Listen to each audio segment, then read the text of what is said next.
Call to order, councillors. It is 9 o'clock.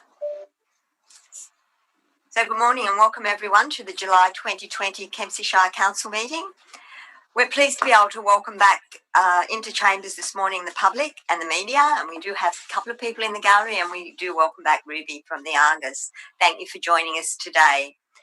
Today's meeting will also incorporate Zoom capabilities, and Councillor Horval and Councillor Morris are joining by Zoom.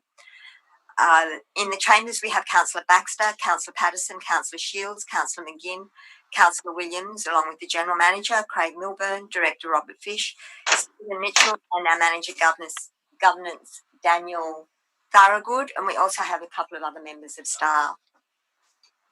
We've got a new person. Welcome, Carly. Again, our protocol for COVID-19 determines we are not able to have the public. Oh, no, that's not what we're doing. We can have the public present, but the social distancing and hygiene standards that are applicable are being practiced. For anyone joining us for the first time by live stream, please understand the council meeting is open for public to observe council in its decision-making process. So if we could all just check that our mobile devices and our phones are on silent, that would be good. So thank you. And it is required I inform all present that Kempsey Shire Council's Code of Meeting Practice includes live streaming, and your attendance today is taken as consent to the possibility that your image and or voice may be recorded and broadcast to the public via our live stream. And any visual and or sound recordings of meetings prior permission must be sought, and the decision to allow must be a unanimous decision of council. The meeting will observe a morning tea break at approximately 10:30. And again, welcome to the councillors, our General Manager and Executive team, and anyone that is joining us by live stream to the July 2020 ordinary meeting of Kempsey Shire Council. And just a reminder to councillors, for voting, I'll call for any dissent votes. All others will be recorded as yes votes. Any abstaining votes is recorded as a vote against. There is no, if there's no dissent votes, the motion will pass unanimously. And please could all councillors in chambers use their microphones when they're called to speak. We'll begin with item number 1, which is the opening prayer. Dear Lord, help us in our deliberations today, so that our decisions will be for the greater good for the whole of the Kempsey Shire. Amen. And the acknowledgement of country, and council acknowledges that this meeting is being held on the traditional lands of the Dunghutti people. There's no apologies or applications for leave. Item number 4 is the confirmation of... Move that way, Madam Mayor. Thank you. That's Councillor Patterson and Councillor McGinn, second.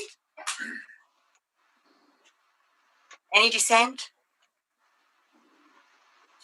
Councillor Morris. I'll take Councillor Morris first, then Councillor Horval.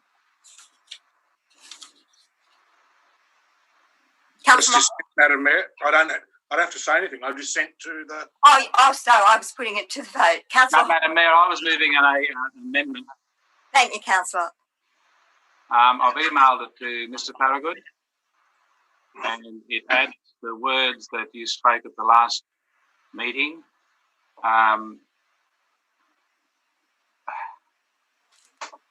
Do you have the amendment, Councillor? Yes, I do. I think I sent it through. In the minutes of the acknowledgement of country, Madam Mayor, you said the following words: on behalf of the Kempsey Shire community, I acknowledge the Dunghutti people, the original inhabitants of this ancient land, and pay our respects to the Dunghutti elders and Aboriginal people. And Council acknowledges that this meeting is held on the traditional lands of the Dunghutti people.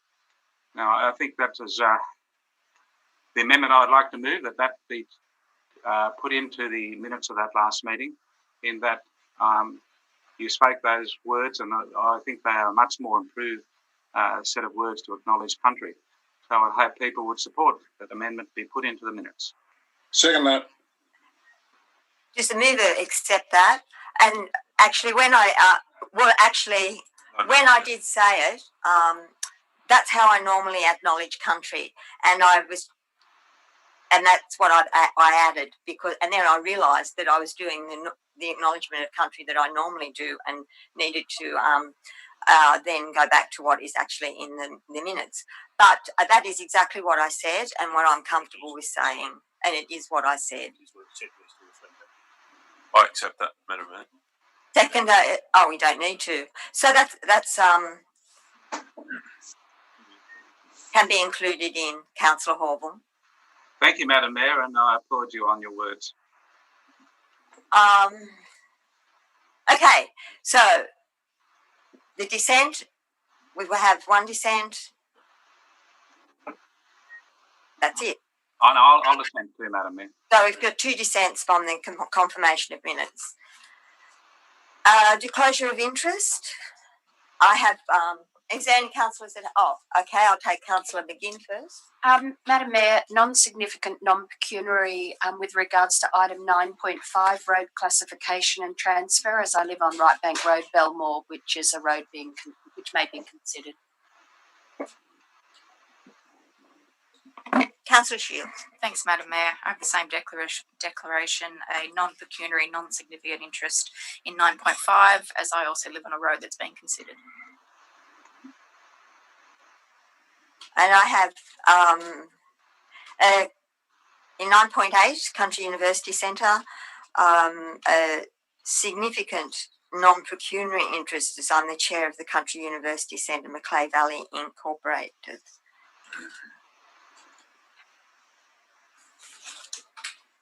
No other declarations? Items passed by exception. We have a number there. We will need to withdraw 9.8. Second that, Madam Mayor. Do we have a move? Do we have moved by Councillor McGinn, seconded by Councillor Patterson? We need to have any questions or withdrawals. Councillor Horville? Madam Mayor, I'll withdraw all of them except for 9.11. And 9.10. 9.10, yes. So 9, 10, 9, 11 I'll leave in. Thank you.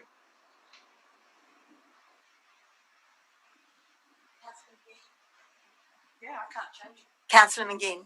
Oh, you've got your light on, sorry. And so is Councillor. Right, we're good? Madam Mayor, I also have a question on 9.10. And your question is? I can go to that part of the documentation. Already asked it, but I would like the community to know that we're considering keeping things on target.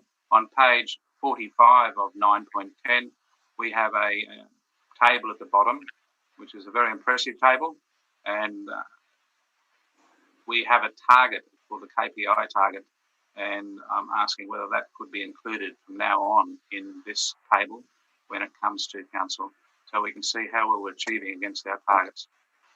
Yes, it can. Thank you, Mr. General Manager. Thank you. Can I? Councillor Baxter.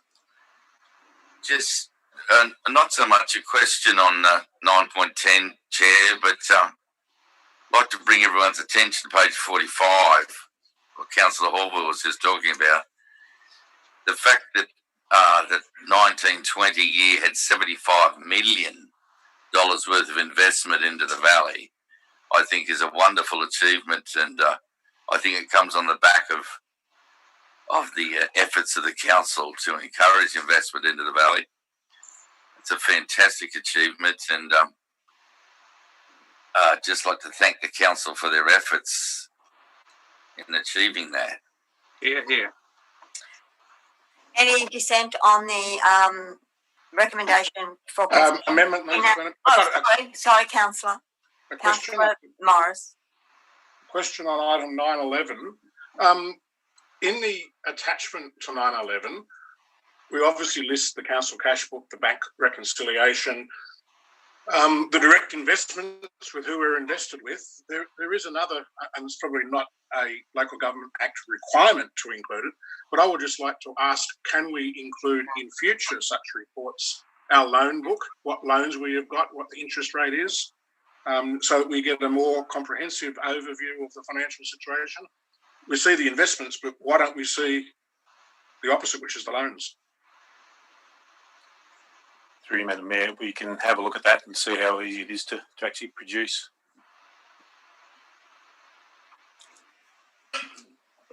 Any dissent on the items by consent? That's been passed. There is a mayoral minute for the New South Wales Local Road Conference COMMUNIQUE. This mayoral minute has been put up as was a recommendation that came out of the conference that councils do endorse the conference COMMUNIQUE and progress the conference COMMUNIQUE by writing to the following ministers, which are the member for Oxley, the member for Cowper, the Honourable Shelley Hancock, the Minister for Local Government, the Honourable Andrew Constance, the Minister for Transport, Paul O'Toole, the Minister for Regional Transport, and Michael McCormack, the Deputy Minister for Infrastructure, Transport and Regional Development. Any dissent? Councillor Hall, I'll take Councillor Horval first and then Councillor Morris. Madam Mayor, I would like to amend the mayoral minute, please. Councillor? And I don't know the names of these people, but at 3C, D, E and F, we also seek the support of the shadow ministers in each portfolio. And we certainly should see what the opposition people are saying about the COMMUNIQUE as well as the ministers. And I would then add, so shadow minister for each of those, C, D, E and F, and add point 4, any replies to the letters or email written on point 3 to be shared with councillors upon receipt.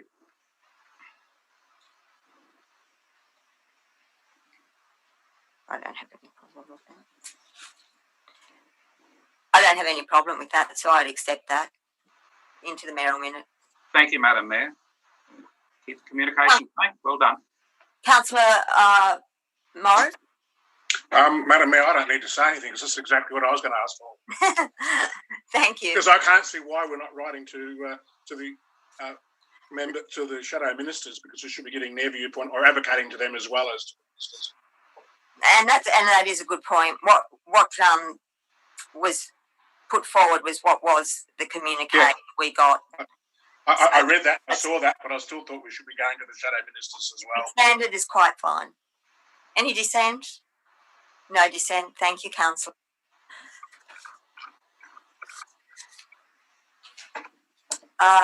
We now move on to 9.1. By way of introduction to this, which is our Operation Plan 2020-2021 and the Integrated Planning and Reporting,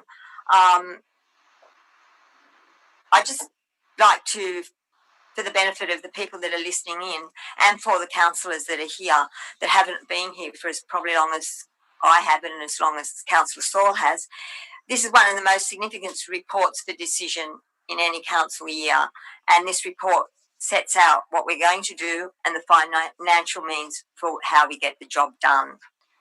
And just by way of information, prior to the introduction of Integrated Planning and Reporting Framework, which was introduced into the Local Government Act of 2009, I think it was introduced in 2009 and we commenced in 2012. The budget and planning process before that was somewhat ad hoc, and the direction could be changed at a whim, and no alignment needed to be made to the community strategic plan or the 4-year delivery plan of the council term. We are now at a place where we're seeing the results of integrated planning and reporting, and we are starting to see how that's taking shape and how we're delivering on our plans. And this piece of legislation was probably one of the best pieces of legislation that local government have put in. So following last year's trend of the 2020-2021, which we're considering today, will be another busy year. I think there's $54 million worth of planned capital projects to be delivered to our community. And as I've said, these things were set out and they must link to our 10-year community plan and our 4-year delivery plan. And ultimately, we must have a long-term financial plan. We're a long way on that work, and this area is a main focus and we are starting to see the results. The draft plan started out with a $7.6 million deficit in the general fund. A proposed final budget, which we're considering for adoption today, is $3.2 million deficit. So that's a good start, but I do acknowledge we have a long way to go yet. Council must adopt its planning documents no later than the 31st of July 2020. We've been given 1 month extension provided by the Office of Local Government in response to COVID-19, and I believe we've made valuable use of that time, that extension that we were given. And I'd just like to take a moment to thank my fellow councillors for their input into the process. I think we took that month, we considered it, and we had input into what was coming forward.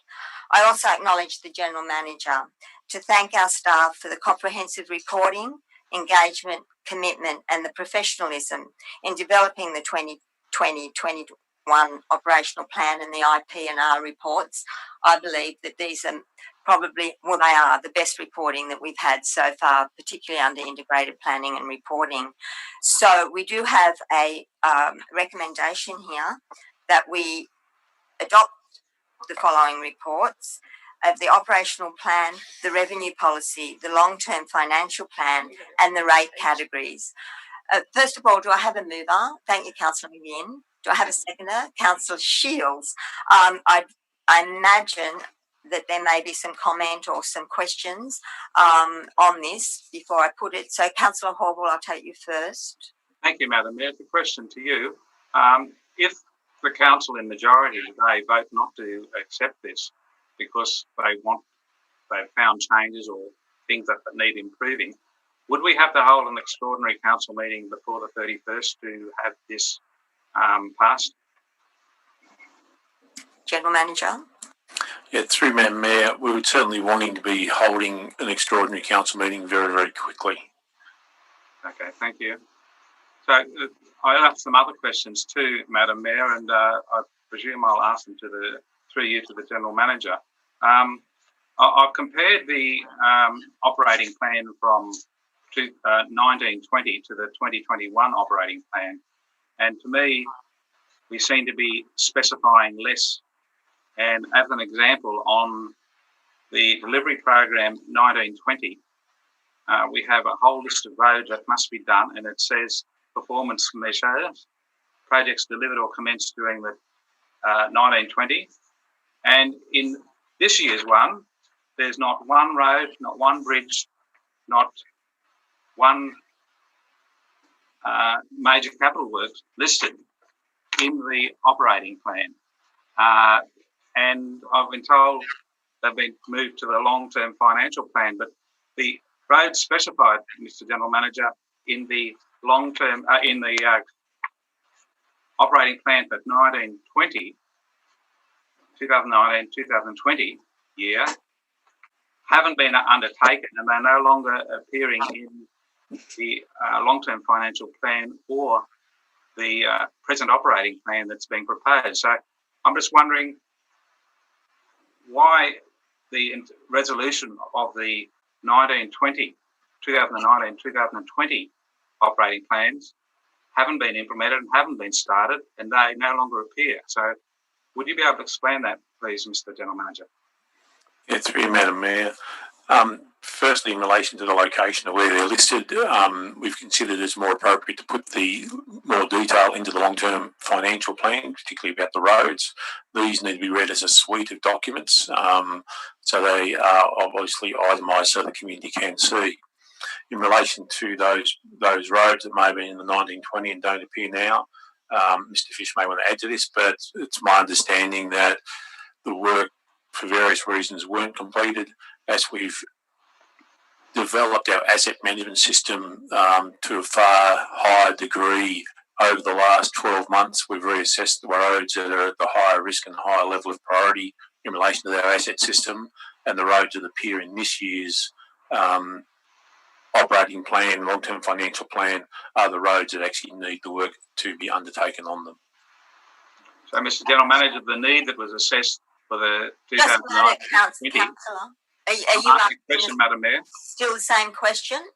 No, it's not the same question. Is this the second question? It is, Madam Mayor. May I ask you, please?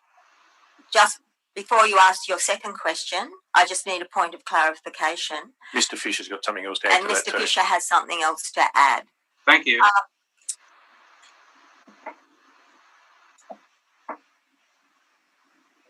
Just for everyone's information and point of clarification, these suite of documents have been out on public exhibition as we have for 28 days. If for some reason these were all voted down, whatever we put up again would have to go back out on an exhibition for 28 days. No. Yes, otherwise there's no supply. Yeah, the order from the or the directive from the Minister of Local Government allowed us to extend this process till the end of the month.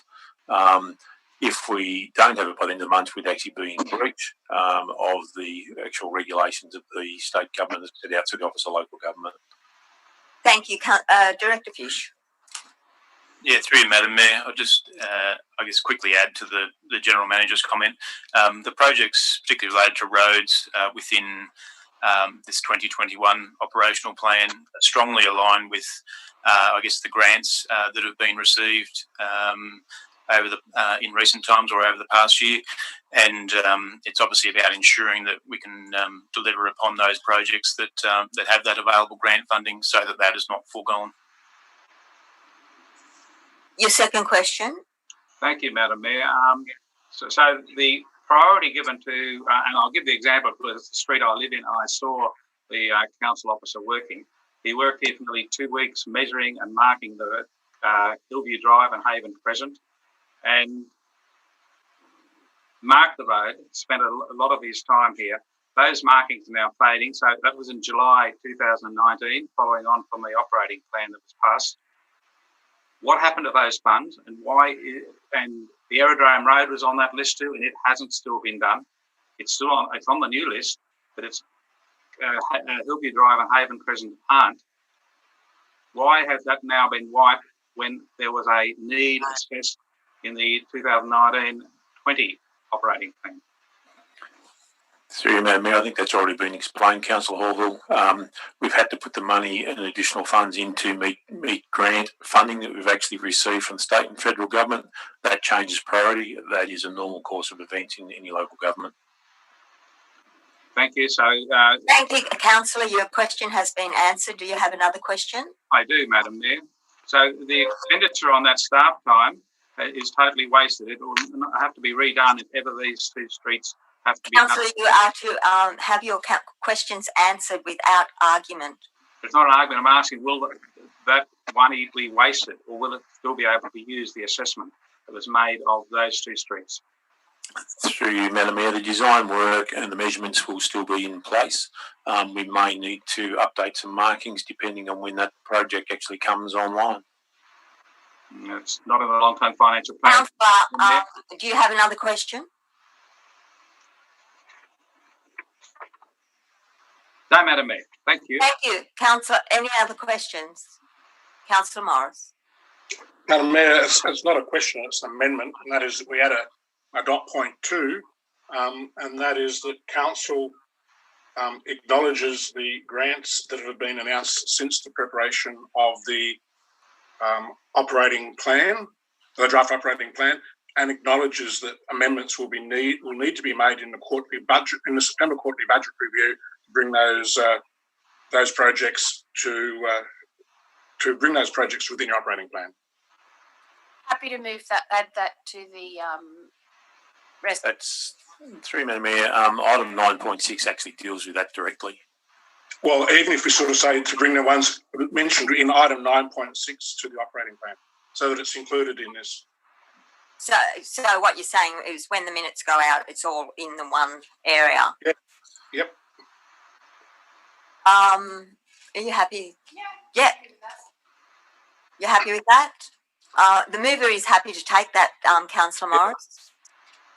A second amendment, and that is that we, as it reads, with the operating plan, with the deletion of item WS05.1.7, the Clay Valley Adventure Recreation Park.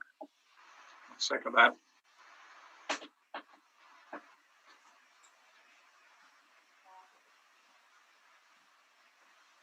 So we have an amendment. And you've got a second. Who seconded it? Councillor Hall. Thank you.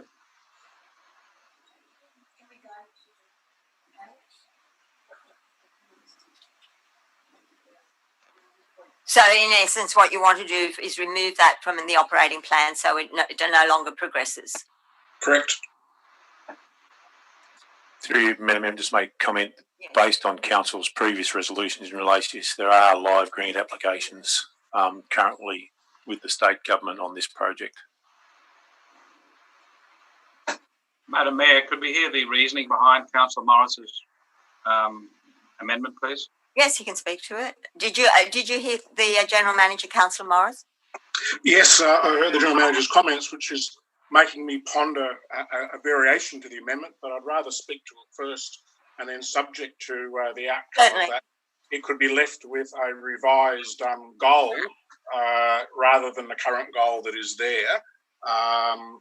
But my concern is that we have decided to remove, or the decision has been made to remove the airport master plan.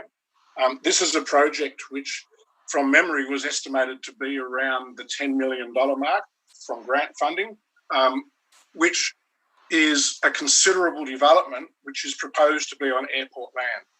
I believe that it would be behoven of council strategically to have a master plan prior to progressing with the investigations and the development application to be completed by the 30th of June 2021 for an area within the airport when we don't actually have a master plan to determine whether that is the best use for that land or whether it's going to have an impact on the airport or whether there are any other issues. I believe without that master plan, it's too early. The master plan should be coming before doing a $10 million project at the airport. In addition, when we had our workshop, there was a session put to us where all projects in the current operating plan were put through an assessment, and based on their risk and perceived advantage, they were given a rating. And this particular project came out as being high risk and low reward, and on that basis, it wasn't agreed that it would be removed, but it was suggested that it may in fact be removed from the operating plan, yet here it is still there, when something like the master plan for the airport has in fact been removed, which would, I believe, should be done prior to this being implemented. So maybe with the General Manager's comments that it should be potentially left there, but grant funding is pursued and no action be undertaken until such time to prepare a development application. Like the time frame on development should be undertaken after the master plan for the airport is completed. Do you have any comment? Yeah, through Madam Mayor. Point of order, Madam Mayor. Yes, yes, Councillor. I believe the General Manager's got a request for you permission to speak, and as you've said to me, you've got to have a named person to speak before they speak. Is that correct? No, the General Manager can provide comment, and I believe that was something what Councillor Morris was expecting. Councillor. The General Manager may speak. Thank you. Yeah, through Madam Mayor. I understand where Councillor Morris is coming from. The issue would then potentially be one around timing. If a grant was successful, there'd be timeframes put into that deed by the state government. It would then be an issue if the master plan could then be funded and undertaken prior to that actually occurring. The other issue it raises, I guess, is if we have any external developer who may come to the council looking at any major development at the airport, do we actually say to them, no, we don't want you to proceed until after the master plan is actually undertaken? So there we have an amendment. We've had a speaker for the amendment. Councillor Horrible, do you have a question? I have a question for the General Manager, Madam Mayor. Just a moment, Councillor. This is a question for the General Manager. Yes, Councillor Horrible. Thank you, Madam Mayor. Through you, I'd like to ask the General Manager, how long would a master plan take to be undertaken? And what sort of ballpark figure would the cost to council be for that activity?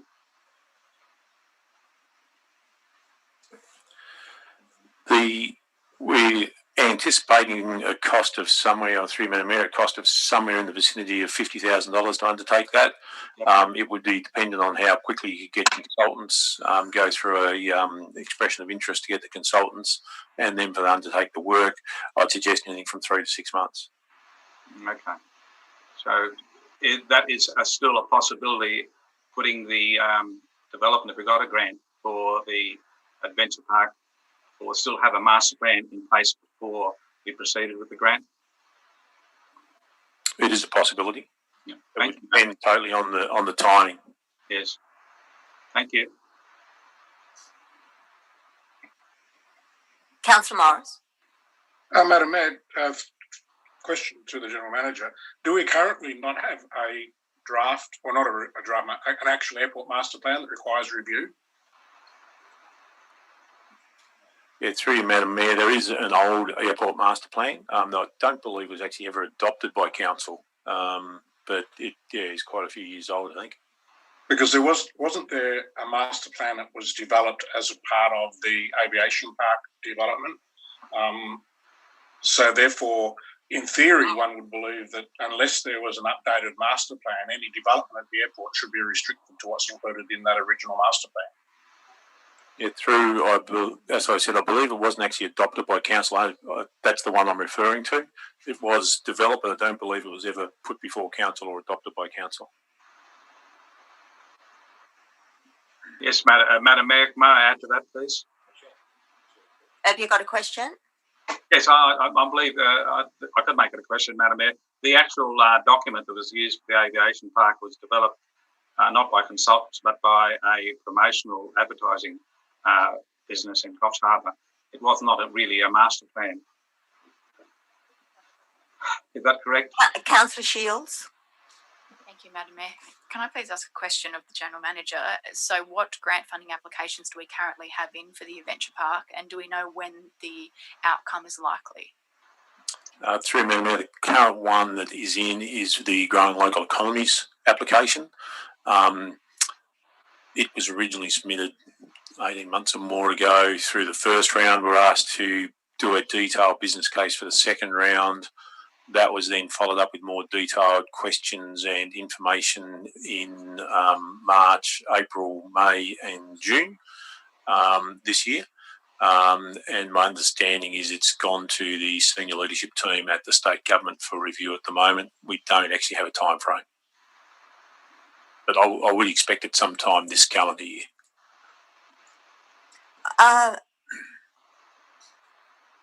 Just by way of clarification, my understanding is when this question has been asked that, and when we talked about the operating plan, the airport master plan was pushed out for 1 year, and partly that reason was it was staff resourcing. Is that correct? Thank you. Councillor Morris, you have a question? I have a question. I'll take Councillor Morris, then I'll take Councillor McGinn. She has a question. Question with the item there at the moment, which has got a performance measure of investigations and development application completed by the 30th of June. What is the anticipated staff resourcing commitment and cost to council to implement that action by the 30th of June? Through Madam Mayor, the costing is there's about 3 studies that quote have just been finalised for. They'll total somewhere around $40,000, I believe. And staff resourcing wise, it's just some staff time to pull together the development application documents and submit that. Councillor McGinn. Madam Mayor, I'm just a little bit confused. First of all, are we discussing an amendment here that Yes, we have amendment. that the MACLEAY Valley Adventure Recreation Park be removed from the operating plan? Is that where we're at? Yep, specifically. It's just that I can't see it. that's on the screen. That's on the screen. It's very small text. I'm sorry. Yes, I'm it is small struggling text. with the small- I it's understand tiny. that. So my question is, with regards to the adventure park, what was the level of economic activity that strategy was to create for our shire? So by removing that item from our operational plan, and I realise it was a fully grant-funded strategy, what would we be likely to lose as a community if that was to be removed from our operating plan?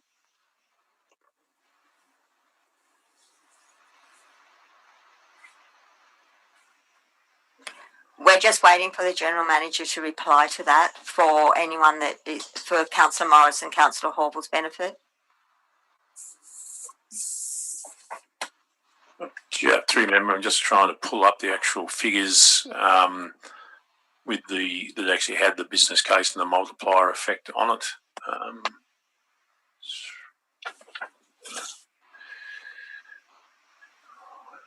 There. There's a range of files on this.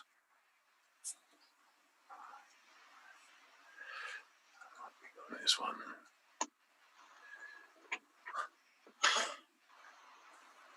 Okay. Yep, this should hopefully give it some basic information on that.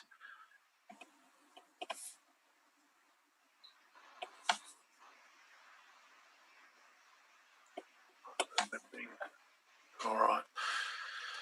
The construction is $10 to $12 million.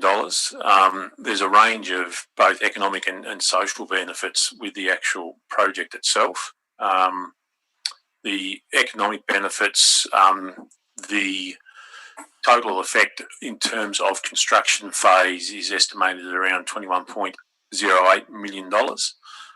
Employment jobs, both direct supply chain and consumption effect, is around 87 jobs during construction phase. And operationally, it's looking at bringing in somewhere around $3.7 million a year annually and creating about 15 jobs on an operational basis. Thank you, Mr. General Manager. Okay, so we have an amendment in front of us, which is the recommendation. Just a moment, Councillor Morris, you have a question? Madam Mayor, I will change my amendment. That is that we don't remove item 4 S05.1.7, but with the variation of the performance measure for item WS05.1.7 to be that the investigations and development application commence after announcement of the successful grant applications for the full cost of the development.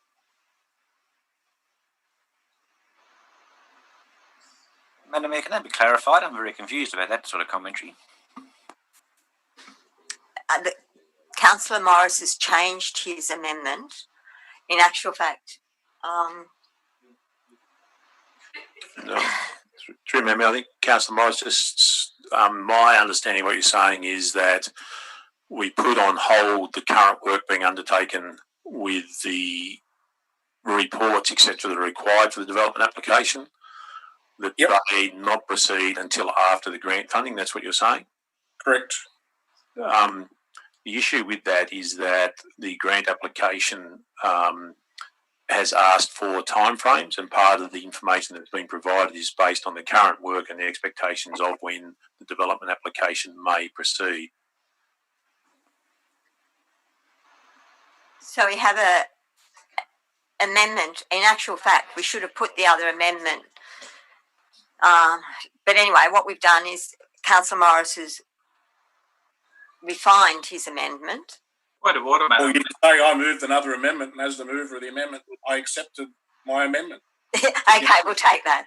Point of order, Madam Mayor. Yes, Councillor Horville. I don't believe you've put this to the vote, and yet the voting is already there, and whoever's putting the voting there has assumed people will vote a certain way. What gives you that assumption? It's on the screen. That's through Madam Mayor. It's a thing that where it's actually carried through from the previous item. We're not real sure why. So there is no voting yet No one's voted. No one's called the vote. yeah. No one's put their hand up. Thank you. And I would ask the dissent if that was the way it was going to go. Councillor Shields, you have a question? Thank you, Madam Mayor. Yes, question to the General Manager. With the growing local economies application, do we even apply for the full cost of the development? Yes, we have. I've got no more lights on. Councillor Morris, you have a refined amendment. Changed words here. So are you happy with what's in front of you now? Yeah, I had another question, that's all, Madam Mayor. Oh, yes, your question. Mr. General Manager, under what item within the current operating plan is the current work at the airport being undertaken, or current work in support of the Adventure Park being undertaken? I couldn't take you to chapter and verse off the top of my head, but it relates to economic development, and particularly around, it's actually in the council adopted economic development and tourism master plans that the Adventure Park is one of the projects to be pursued. May I speak, Madam Mayor? You want to speak or do you want to ask a question? I was going to speak on the issue. So are you going to speak for or against the amendment, or do you want to ask a question? No, I'll withdraw my... Can I? I've had a speaker for the amendment. I speak against. You can, if that's what you would like to do, of course. I would argue against the amendment. Given all the economic benefits and social benefits just listed by the General Manager, and given we've been down this road before and we have all voted in support of this project, I can't see why we would want to delay any possible chance of lifting economic activity in this valley, especially now. And to hamstring any possible $20 million and ongoing income flow into this valley is just astonishing. I can't see why we would even contemplate hamstringing that. Do I have a question now, Madam. You've got a question, Councillor, and then I'll take Councillor Horble. Thank you, Councillor Saul. Madam Mayor, the question is that 21.8 million the GM mentioned, that's a major growth for the Shire. Can we get some feedback from the public on that issue down the track? Because if they know this could be derailed, I'm sure there'd be a bunch of consternation over the issue. Is that necessary, or do you think we just need to either vote against this or vote against that? Through Madam Mayor, the project's actually been in the OP. There's been no negative comments coming from the public while it was on exhibition. Councillor Horval. Oh, and Councillor McGinn, if you have got a question. I do have a question. Councillor Horval, you got a question, or are you speaking for or against, or? I'm speaking for it, Madam Mayor, when I get the opportunity. Thank you. Okay, thank you. You're right, Councillor McGinn, to hold your question. Councillor Horval. Thank you, Madam Mayor. The amendment is actually talking about what is colloquially called putting the cart before the horse. We've actually got a decision to go ahead with the Adventure Park, and that's all very well and good, and I'm pretty sure that the General Manager's idea of bringing all that economic benefit to the community is wonderful. But it's part of the airport land, and we should have a master plan in place. And at the moment, it's been removed and is not going to be undertaken because of the cost. We're looking at the cost of, as the General Manager informed us, of about $50,000 for doing the master plan. In the past, the master plan that was the Suedo one, the artificial one that was put up at the promotional part of the business park at the airport, was done up by an advertising agency, and it raised suspicion as soon as you looked at it to see that there was going to be undercover parking umbrellas for aeroplanes, which has never occurred at any airport. I knew it wasn't a master plan because it was national.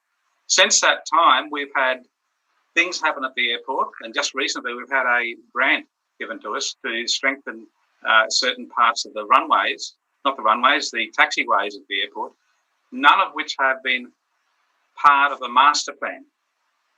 The master plan should have specified where the refueling system went and where the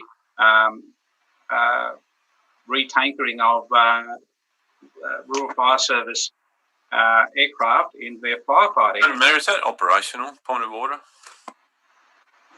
I won't take the point of order. Let him continue. Thank you, Madam Mayor.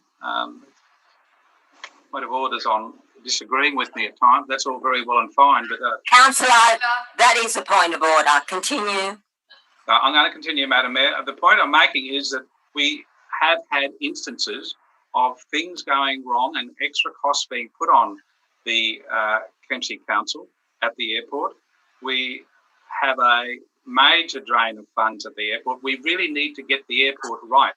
And to get the airport right, we need a master plan. And so I think that should be brought back into the activities of Kempsey Council. It's $50,000 and it could be done almost straight away and be prepared in case we do get the grant funding for the adventure park. But I'm sure properly informed, the master planning people we get to do the job would certainly be able to integrate it so it makes good use of the land at the airport. Its present location that has been designed for the placement of the adventure park, the master planning might say it's better at some other point in the airport to make the airport more functional.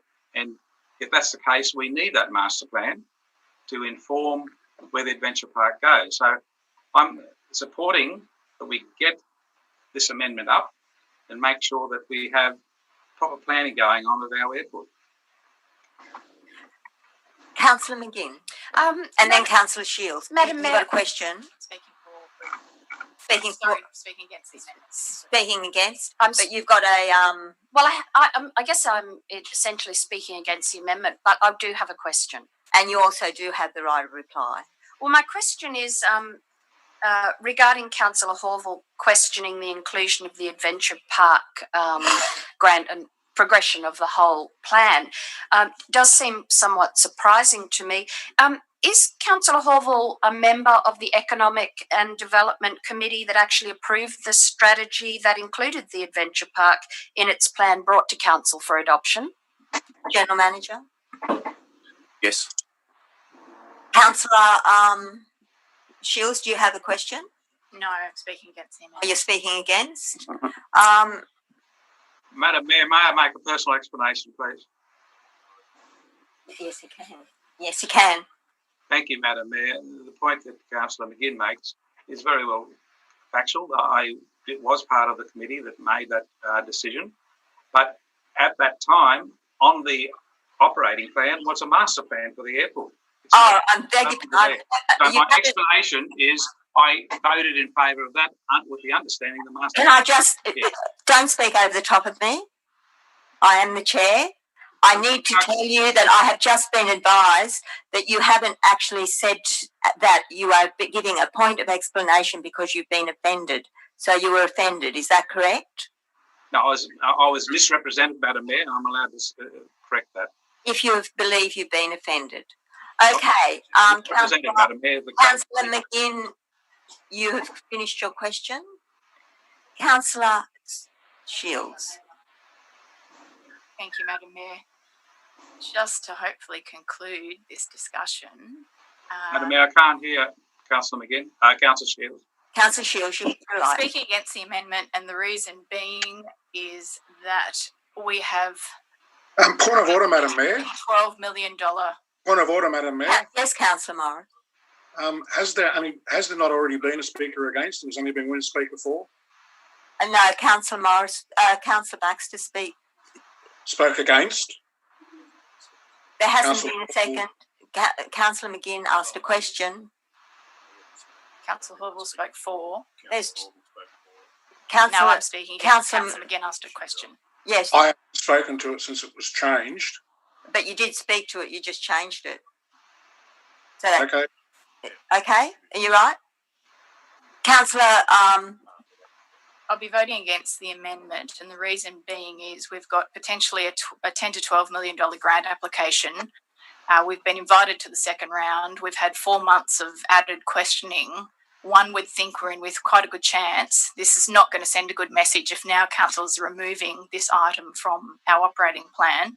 I'd like to actually strengthen our chances of that grant application being successful. So I feel that we should leave it in. By leaving it in, we're not agreeing to the project in its entirety. We're agreeing to further investigations and a development application by the end of the financial year. Point of order, Madam Mayor. There is still the point of actually funding it, whether... Point of order, Madam Mayor. just a moment, Councillor. Point of order, Councillor Horval. Thank you, Madam Mayor. Councillor Shield, if you look at the amendment, it is not saying remove WS 05.1.7, and you're saying it's being removed. It isn't in that amendment. Just correcting, Madam Mayor, the point that Councillor Shield was making. Thank you.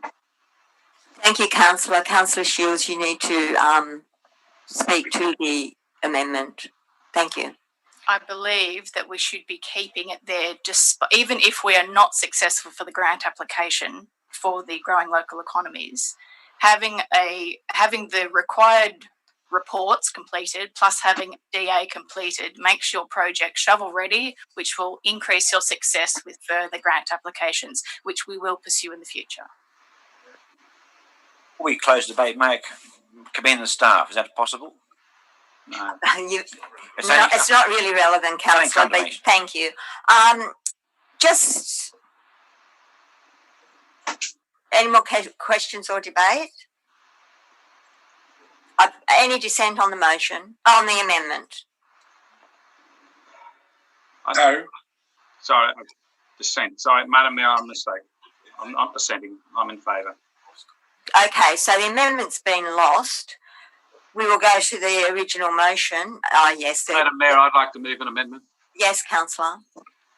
Madam Mayor, I'd like to move an amendment that reads, I've only done this just a moment, that the operating plan includes specified roads and bridges to be included, and including ones not commenced or undertaken in the operating plan 2019-2020.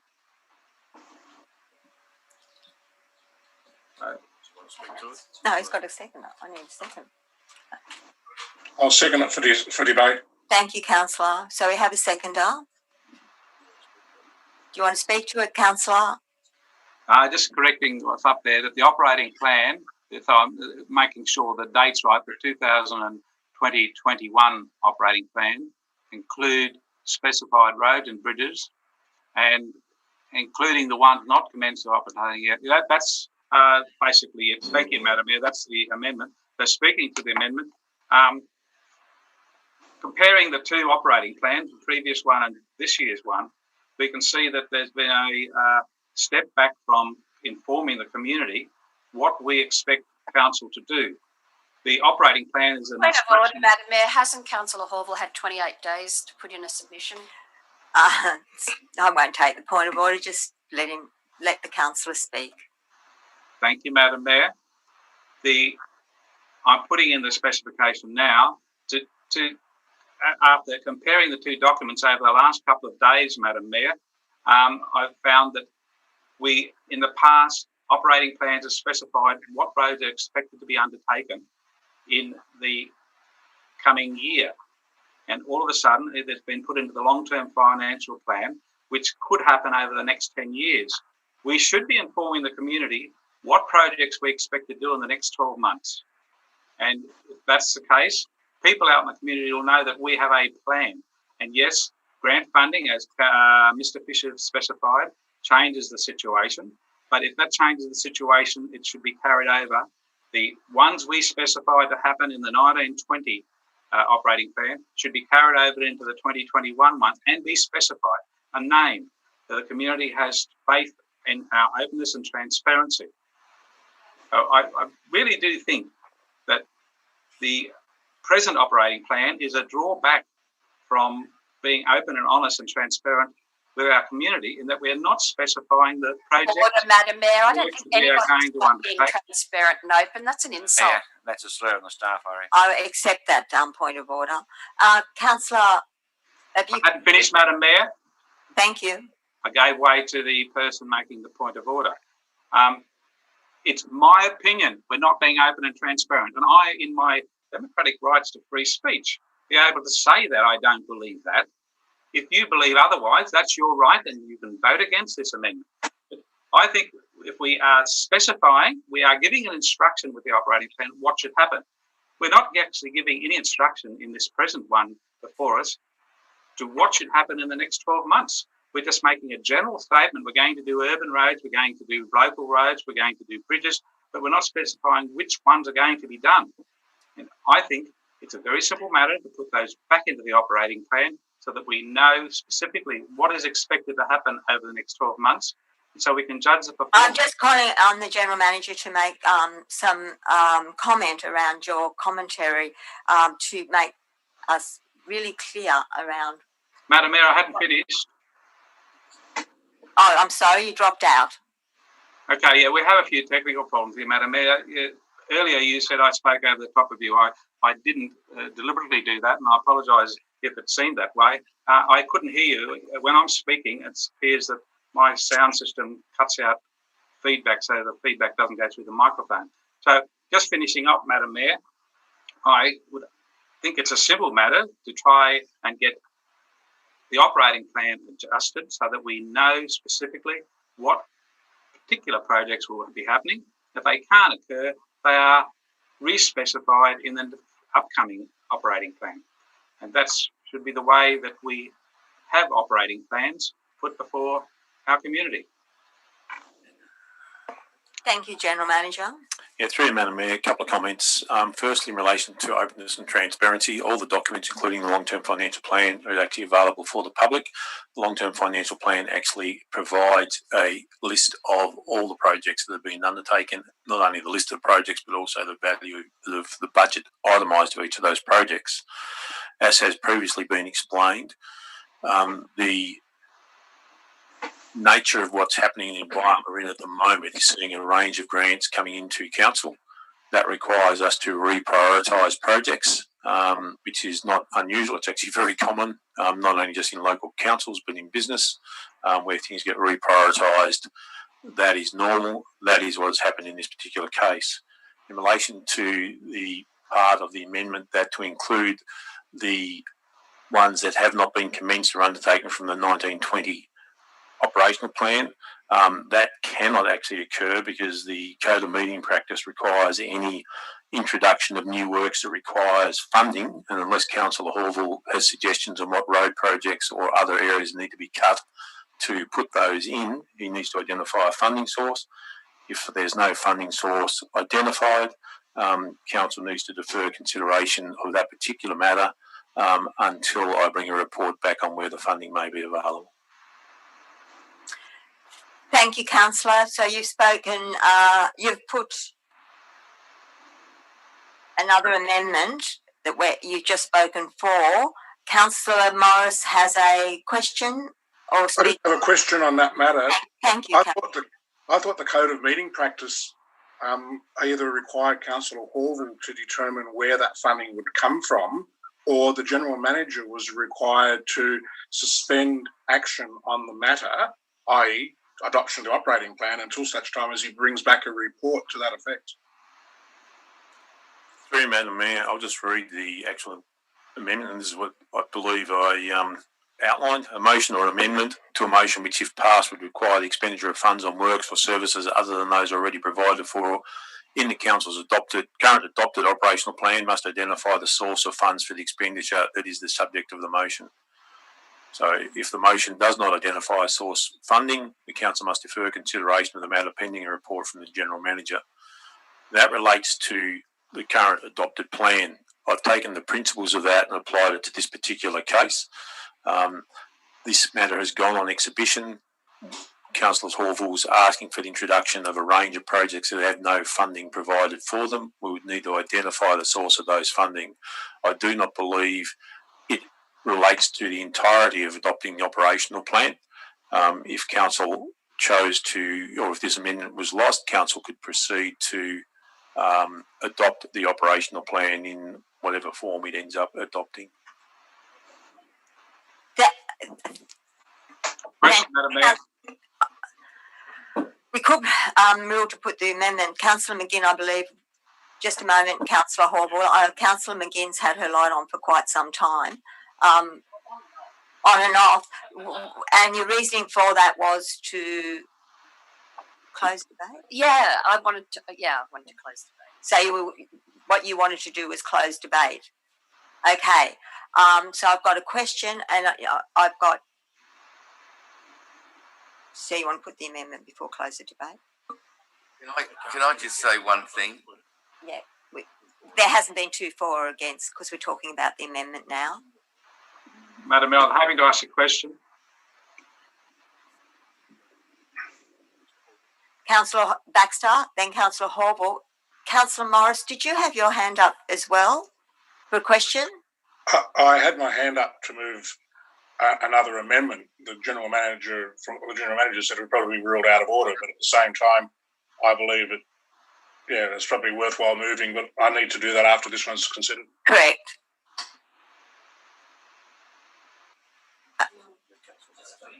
Councillor Baxter? The draft operational plan is in the May council meeting. Now, I don't want to question the motives of certain councillors on this lovely council of why they would want to make a show of it now and try and change the operating plan now, considering it's been the draft. We've seen the draft since May. April, actually. I don't want to I don't want to steal Councillor Shields and McGinn's tried and true making policy on the run. But I mean, it astonishes me. I mean, we've had a briefing session last night. None of this was mentioned. We've had months to look at this. None of it was mentioned. And yet here we are, hammer and tong, trying to change the operating plan at the final bell. Point of order, Madam Mayor. And your point of order is, Councillor? At briefing sessions, we cannot make decisions on what will happen at a council meeting. We're supposed to be doing it in open council. Councillor Baxter's saying that we should be making decisions at briefing sessions, and that's not... Answering and debating what the councillor said, he made no reference to debating or making decisions at briefing sessions. Madam Mayor. No, I disagree, so I'm not upholding that. Councillor McGinn, you're closing debate? I was asking a question, Madam Mayor. What your question is, and then we can't put the motion because we haven't had a speak for or against. Madam Mayor, through you, may I ask a question of the General Manager? Yes, Councillor. Mr. General Manager, the roads that I would ask to be specified as per this amendment, would there be no plan to have roads done in the next 12 months that could be specified, including the Aerodrome Road, which is not specified in the operating plan but was on the previous one? Will the Aerodrome Road be undertaken? And therefore, if it is, would it already be costed? Through Madam Mayor, Aerodrome Road, yes, we do have a costing on it, but there is actually no budget provided for it. So it could be specified in the present operating plan. I do not think it is good practice for councils at a council meeting to start pulling out individual and putting in individual projects that have been on public exhibition. To put Aerodrome Road in, you would need to be pulling out something of the equivalent value or a range of projects of equivalent value. And in terms of openness and transparency, that is not open and transparent for the community. So we don't have any particular roads, Mr. General Manager, to be done on the next 12 months that we could specify. I believe I've answered that question. Thank you. I'm going to put the amendment. All in favour of the, any dissent from the amendment? The amendment's been lost. Councillor Morris. Could we have the voting, Madam Mayor? I can't see. Everyone in the chambers dissented, so the only people that voted for the amendment were Councillor Horval and Councillor Morris. Councillor Morris. Thank you, Madam Mayor. There's probably a little point, Madam Mayor, but what I was going to do was move an amendment that we reintroduce the airport master plan, because I believe it is pivotal to doing what we want to do with the aviation park. Clearly, it won't get up. The argument will be that there's no money, although it was originally stated as being 200,000, where it was revised to 50,000 today. And it's to review the master plan.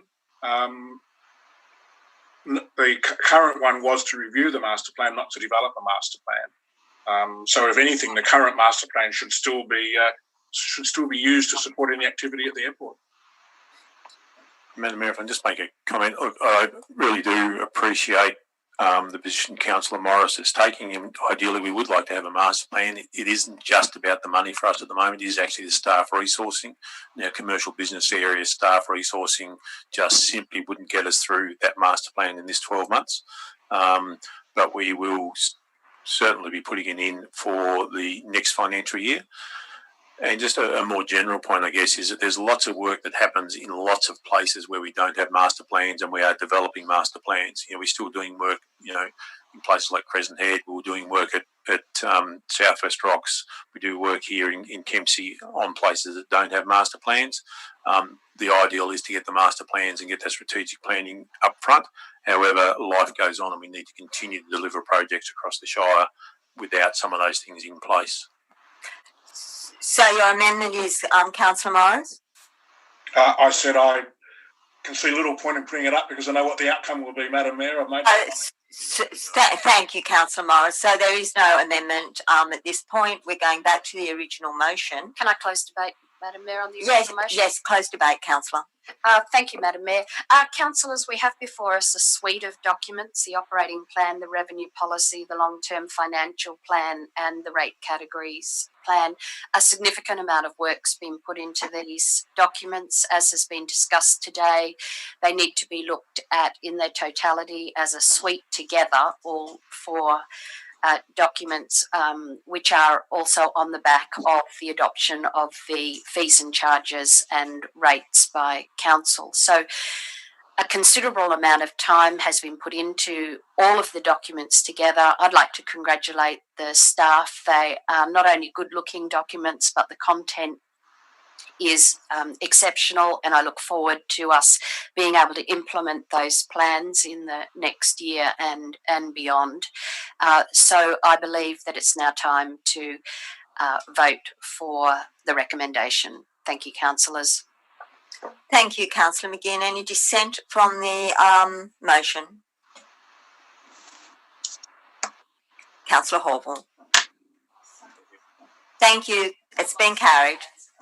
Madam Mayor, I'd like to move an urgency motion. And your emergency motion is? Madam Mayor, the urgency motion is that we give an extension of submissions for the review of environmental factors till the 14th of August. That will give people another 2 weeks to make submissions. The reason for the urgency motion is that at the moment there's no council meeting before the 30th of 31st of July when submissions close. So we need to consider this now if we're going to extend it past that date, unless we have an extraordinary council meeting. Thank you, councillors. I need to put that to the vote if councillors agree that that needs to be taken as an emergency. No, Madam Mayor, I think you can decide whether it's urgent or not. It's your decision, Madam Mayor. And I've decided that given what you've just outlined, we need to put it to a vote of it being an urgent motion. Question, Madam Mayor, to the General Manager before we start. So, councillors, Councillor Horval has recommended we have an urgency vote, an urgent motion, and given the time frame of his urgent motion, we need to vote to decide whether we take this as an urgent motion. Madam Mayor, I don't think that's the. Could we get a ruling on that from Mr. Thorogood? I believe that. Yes, you may. Through you, Madam Mayor, Mr. Thorogood just pointed out to me, yes, there is a note, requires a vote of the council. To whether to consider the urgency motion, Mr. General. Yes. Okay, so I won't even get to speak to why I'm moving it. You have to work out whether it's an urgent motion first by the vote, whether the council will accept it taking in as urgent business, given that it hasn't been before the public. Okay, councillors, are you all clear? Yes, Point Plumber Road.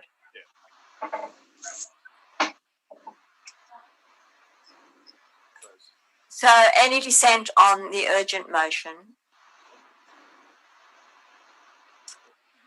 No, you're not even going to consider the reasons, Madam Mayor.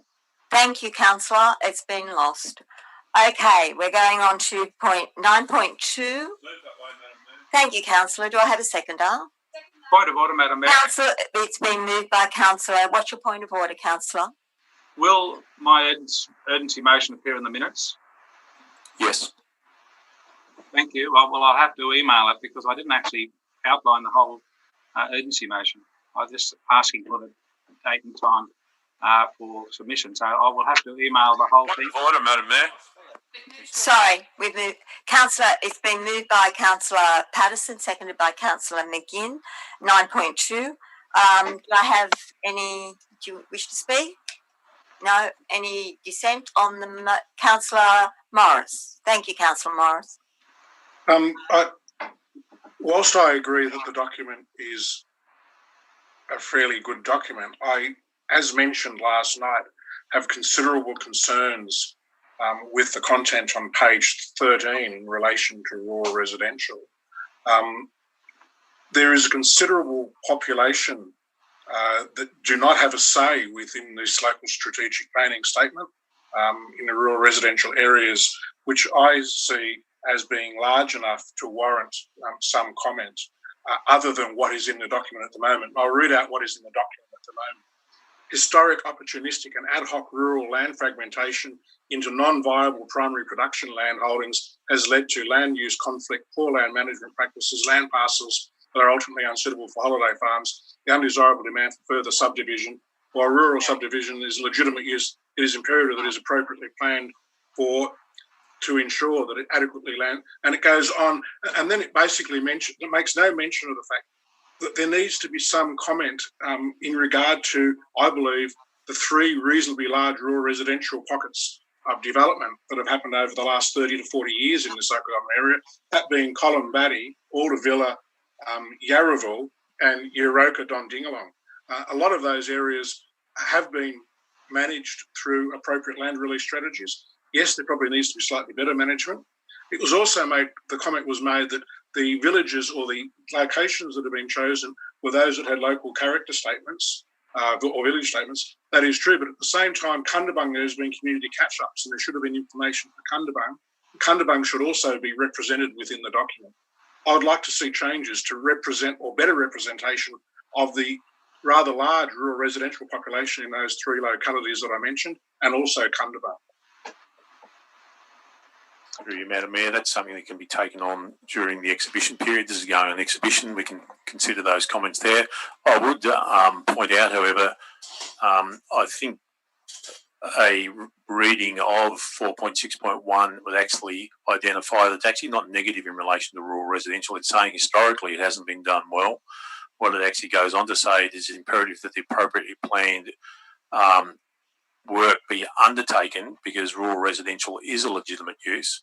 And to do that, we need to have, and the dot points point out there, adequate supply is maintained.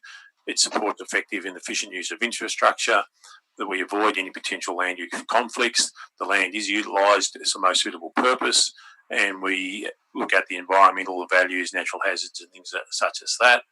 It highlights the fact that council already has a land release strategy that identifies 25-year supply of potential rural land, and it does specifically mention Kundabung as another potential future supply as well. So I think it actually highlights rural residential and the need for it in quite a positive way. But it doesn't enunciate any of the values or the attributes or the feelings of the fairly vast population that resides in those locations. Councillor Morris, are you considering at point 3 that those be considered in the exhibition period?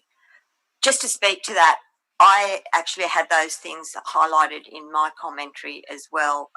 Particularly, I had Older Villa, Sherwood area, and Dongdingalong, and also Colombatti. So, is that what you're suggesting, or that's what I'm suggesting? Is that we really need a dot point 3, and that is that during the exhibition period, appropriate mapping and comments be made on the rural residential areas of Alderville, Yarraville, Colombatti, and Euroka, Dongdingalong, and the inclusion of a comment similar on Cundabung. Madam Mayor, a question. I actually do agree with that as well, but I'm just wondering if everybody has read 11.1.3, the commentary on rural residential housing, and it actually talks about Kempsey Shire rural residential land release strategy. It's only brief. Yeah, it's all very brief on a very large population base, that's all. So with point 3, what Councillor Morris is sort of intimate, I think this is what is my understanding is that the actual places are named so they get some significance and so focus. Yeah. Yeah. Yep, and there really should be some more to do with the attributes of living in those areas, because we do that for all the other areas, and what people value of those areas. Madam Mayor? Madam Mayor, can I just clarify? Yes, Councillor. Yes, General Manager. We'll just get a clarification. Councillor Rice, I just want to clarify. My understanding of what you're actually saying there is you would like actual character statements developed for each of those 3 areas. Well, 4 areas really, because there's Cundabung. So you want actual character statements developed for those 4 areas. Yeah. That would involve considerable amount of work and time, which council staff, if directed, can actually undertake that. It would probably delay putting this on exhibition, though. That's it, Madam Mayor. The question I was going to ask, but we're just putting this forward to go on exhibition for 28 days to seek comment on the document. Madam Mayor, may I ask a question?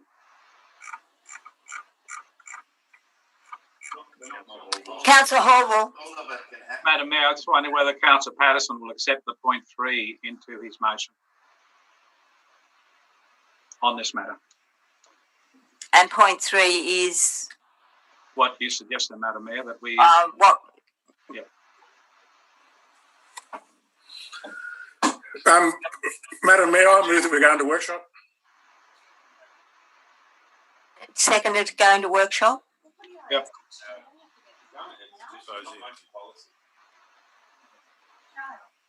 You had a seconder. Leo seconded. Councillor Horwell seconded it. Those dissent. Anyone, those dissenting and going into workshop?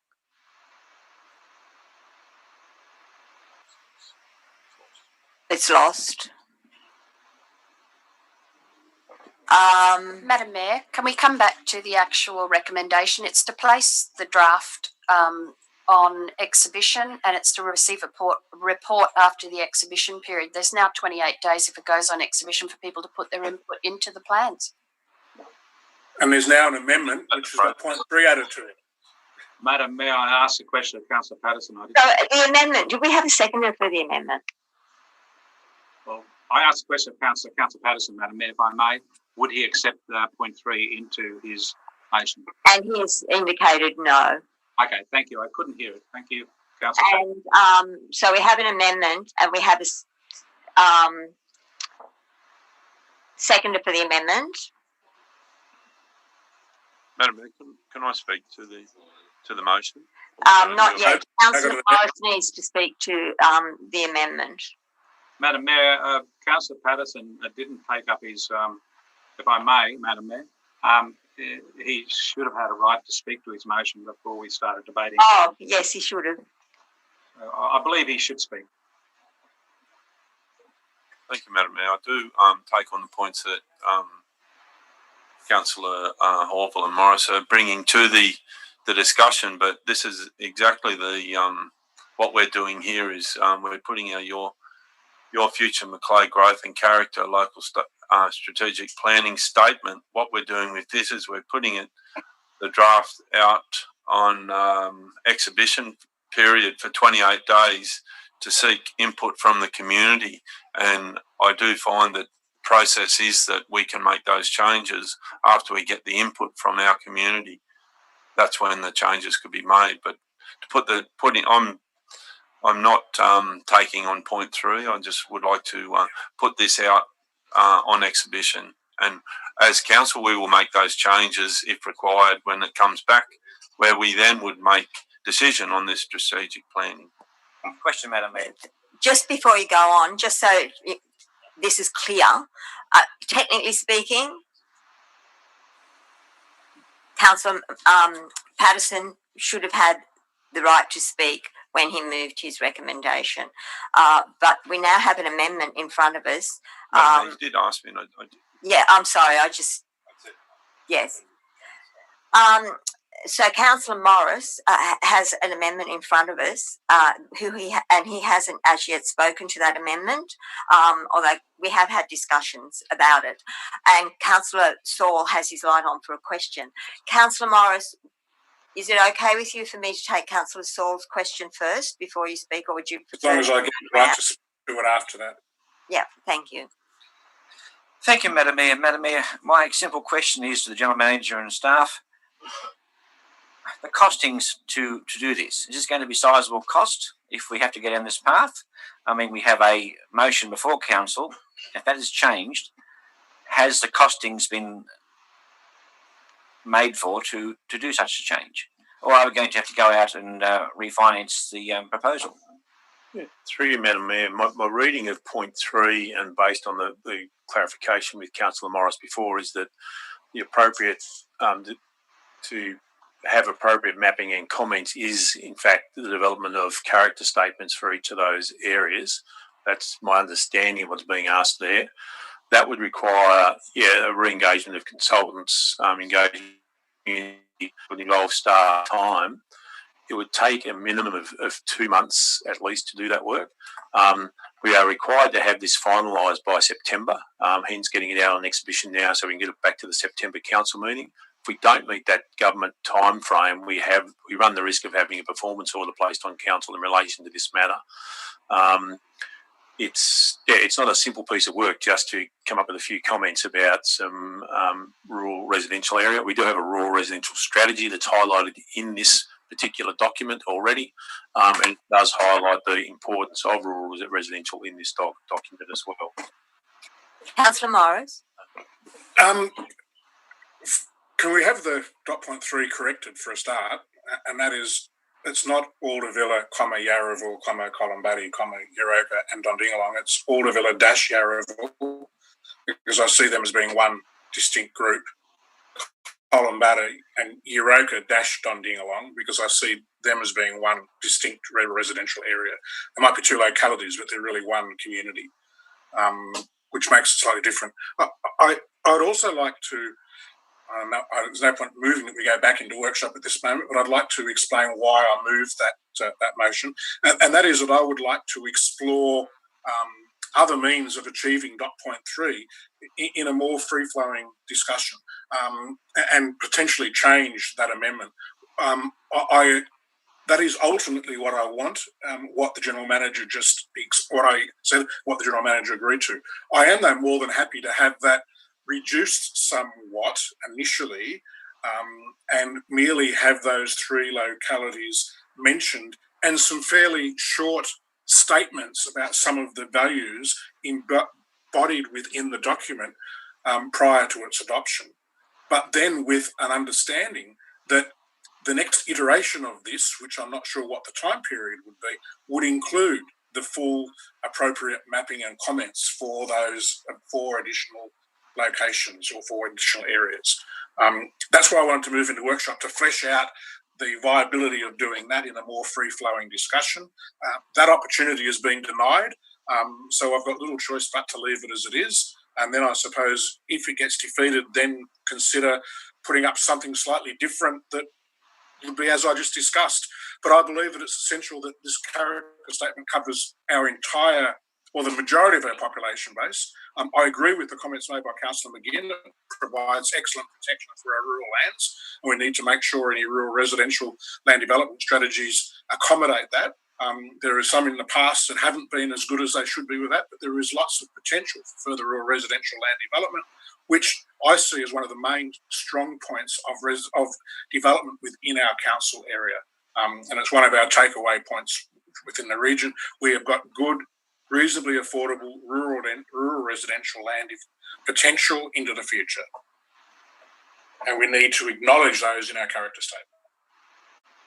Thank you, Councillor. Do I have a speaker? Councillor Holbrook has his hand up. Are you speaking against? No, I was asking a question of the General Manager, if I may, Madam Mayor. Well, actually, I'll just wait till he comes back. Speak against. You're speaking against? Madam Mayor, I just want to speak against the amendment. Whilst I do agree that we need some more words around our rural residential in the document, and I think that that can be worked up during the period that it's on exhibition.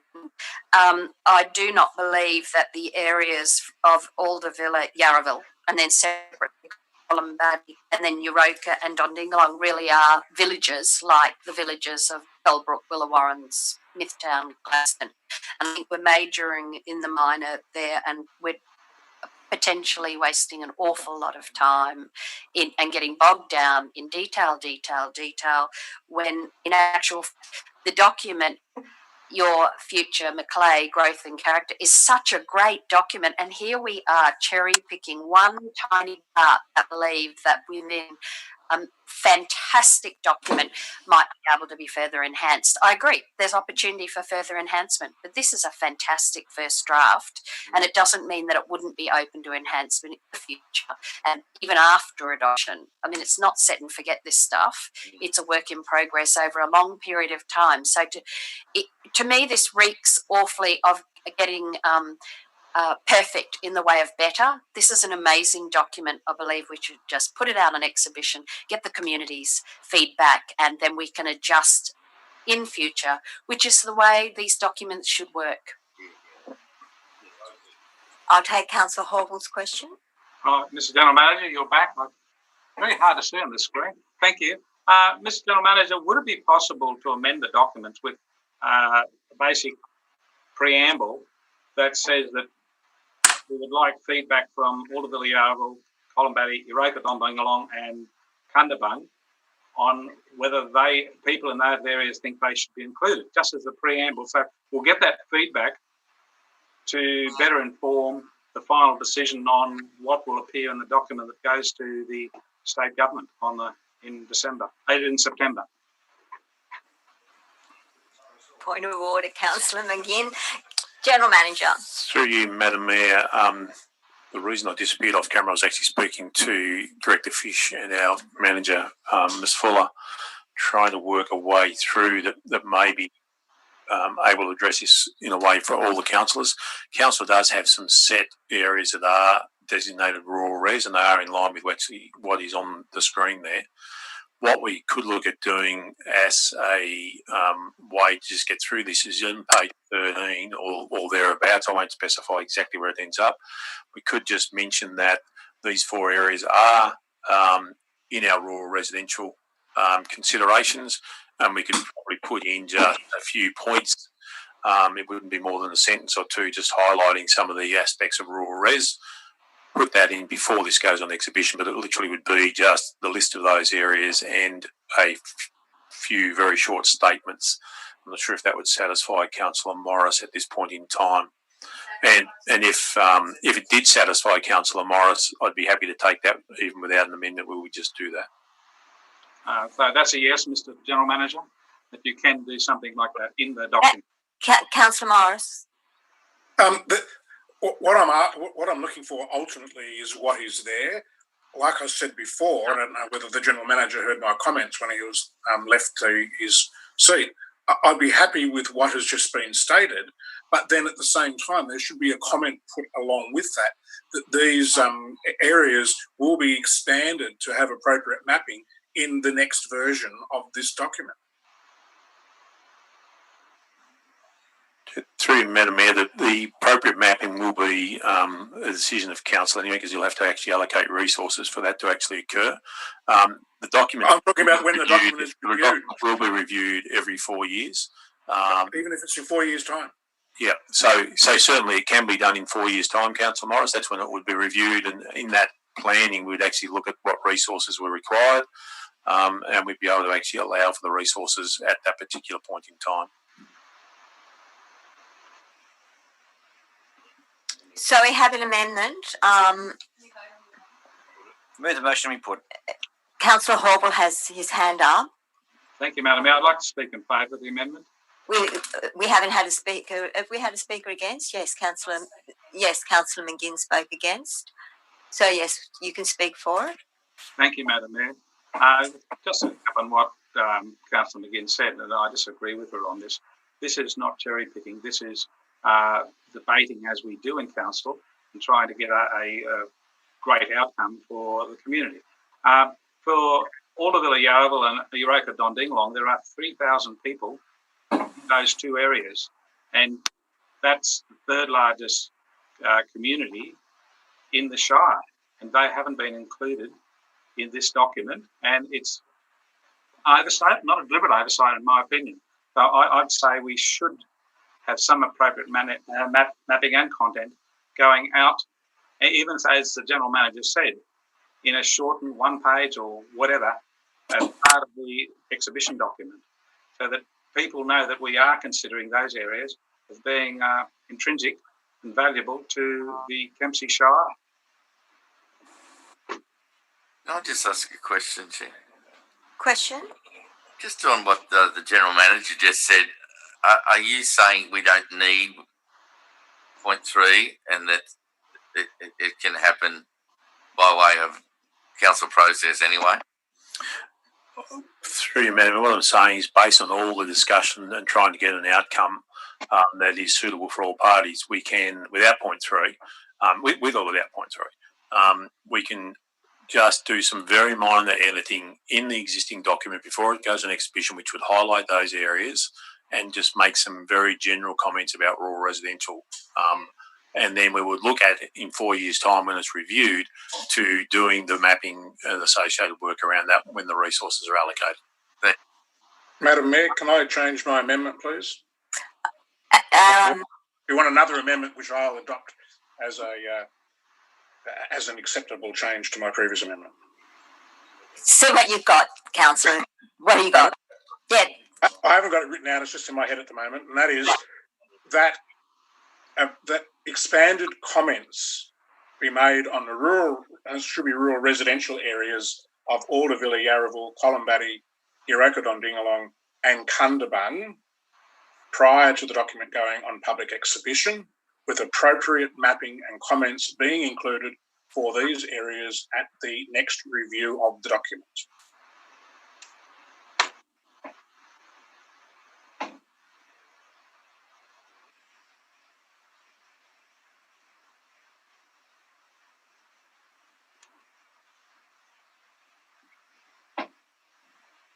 I put the amendment.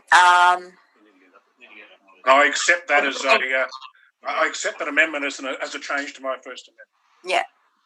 So this is the next amendment.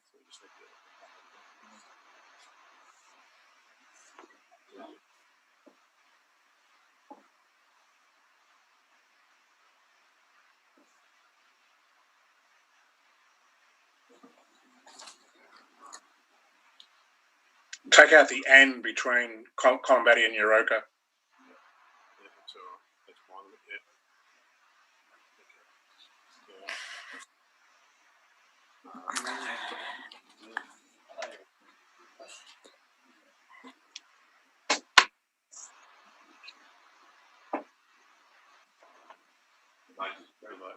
Okay.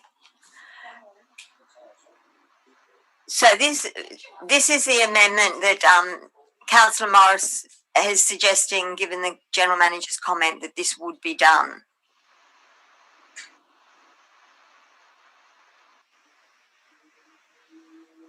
Councillor Hoggle, did you say you had a question? No. No, no, no. Any dissent on the amendment? I was going to move a very slight amendment. I think either Councillor Morris or Councillor Patterson will accept into theirs. But the number one, start with after appropriate editing. But I hope that the document will have the appropriate editing before it goes on exhibition. Can we put the amendment? Yeah, yes, we are. I'm just asking for dissent on the amendment. 6. The amendment has been lost. We're back to the original motion. Just a question, Madam Mayor. So does that mean with the amendment being lost, that action cannot be taken? No. I don't know. Well, I can't speak for the organisation. I'll ask the General Manager. We'll give it due consideration, Councillor Morris. Yeah, because my reading is, or my understanding is that Council voted that down, so therefore Council staff should not undertake any of those changes to the document prior to going on public exhibition.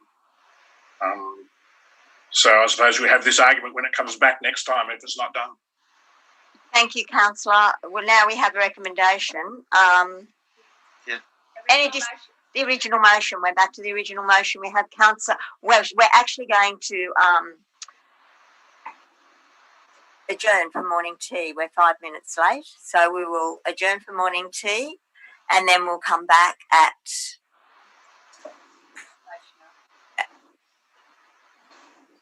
Okay, we can. I've got to take Councillor Horville's hands up, and I. Yeah, a quick question to Councillor Patterson, Madam Mayor. Yes, Councillor. Councillor Patterson, would you be willing to accept into your motion that you place at the beginning of number 1, after appropriate editing, place the draft on exhibition? Madam Mayor, my answer to that question is I don't believe I need to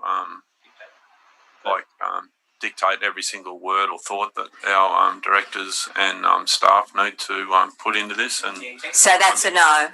That's a no. That's a no. I'll move an amendment. Thanks, Madam Mayor. And the amendment is? That appropriate editing be undertaken before placing the draft on exhibition, which is exactly what I said. To Madam Mayor, Councillor Horville provided an email to staff in relation to some areas that we need to look at. We would look at those and do appropriate editing where necessary. Anyway, we continually review documents, and if there are grammatical errors or other simple factual errors that are brought to our attention, we'll just make those anyway. It doesn't need a resolution of council. Okay, thank you, Mr. General Manager. Yes, I sent it to all councillors too, I believe, Madam Mayor. Yeah, you had it. Okay. You had a spelling mistake in there, actually, Leo. I make spelling mistakes too. Thank you, Councillor McGinn.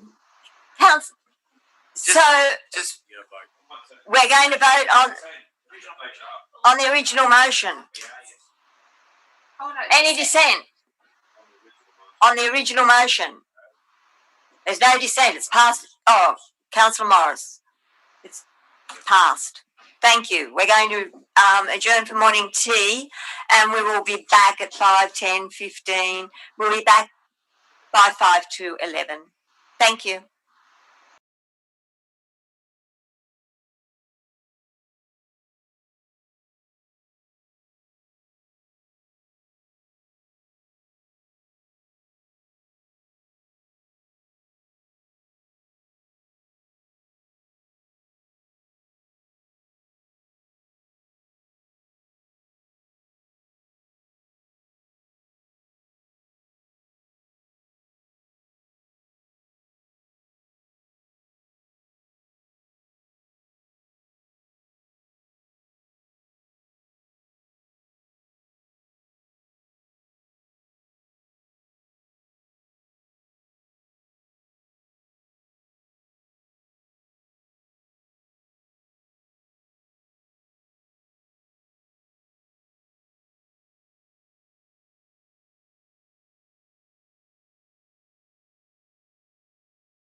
I wanted to ask a question. Oh, you've got a question? Yeah, they weren't hearing us. Now they should be able to. Can you hear us? Can you hear us? I can't hear you. Councillor. We've reopened, have we already? Yes. Oh, I didn't hear that. Sorry. Okay, what we're up to is it's 9.3 Village of Hat Head. There's a recommendation. It's been moved by Councillor McGinn and seconded by Councillor Saul. And Didn't hear any of that, Madam Mayor. Sorry. There didn't seem to be any discussion, or I just moved if there was any dissent. There's no dissent. It's been passed. No, we've just arrived, Madam Mayor. Hang on a moment, councillors. Order, Madam Mayor. There's a Councillor Saul had his Councillor McGinn moved. No, Councillor Morris is still on mute, I believe. I've just turned it on, but when I was sitting here, Madam Mayor, the council chambers are on mute and there was no comment coming through. Sorry, it's inappropriate that you have the council chambers muted when we are sitting here and we can't hear anything. We don't know that you've actually started the meeting. We'll go right back to the beginning again. I was here prior to 10:55 waiting and you were on mute. Okay. We're now all unmuted. So we're going to go right back to the beginning, councillors. 9.3. It's the KLP Village of Hat Head. There's a recommendation. It's been moved by Councillor McGinn, seconded by Councillor Saul. Now, is there any comment? Is there anyone with a question? Anyone wish to speak? Councillor Morris. Madam Mayor, I'd like to move an amendment. And that is that council manage the Hat Head Caravan Park or the Hat Head Holiday Park, whatever the correct title is, in such a manner that the effluent discharge from the caravan park is no greater than that which was discharged when the sewerage system at Hat Head was designed in 2012. Through you, Madam Mayor, that would potentially be impossible to actually implement. Is that a 0.7? The reason for that is that we'd have to look back at the approval. We'd have to look at what approvals council's put in place for changes to the holiday park at that period of time, over that period, and to take it back to 2012, has or potentially has quite totally unknown consequences. Just been advised through, Mayor, we're actually trying to align with the existing loading, so the existing capacity of the holiday park. So our work would be to ensure that the holiday park does not increase its input into the sewerage system. Okay, well, I'll vary my amendment, and that is that the caravan park, the Hat Head Holiday Park, be managed in such a way that the sewerage effluent discharge does not increase from the level that is currently being experienced during peak periods. 0.7. So I have a seconder for the amendment. Oh, do you want to wait to see put it up before anyone second? Councillor Horval? Clarification, Madam Mayor, is Councillor Morris moving a 0.7? Yes. Thank you. So I'll second that, Madam Mayor. So it's been moved and seconded. Do you wish to speak to your amendment? Hang on. Who moved? You, Councillor McGinn. I didn't give you the opportunity to speak. I asked did anyone want to speak before the amendment, but we had the delay, which is a technical thing.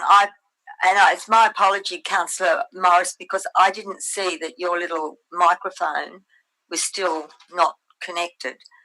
So it was more important that council chambers was not connected, so I couldn't hear anything from your end. Okay.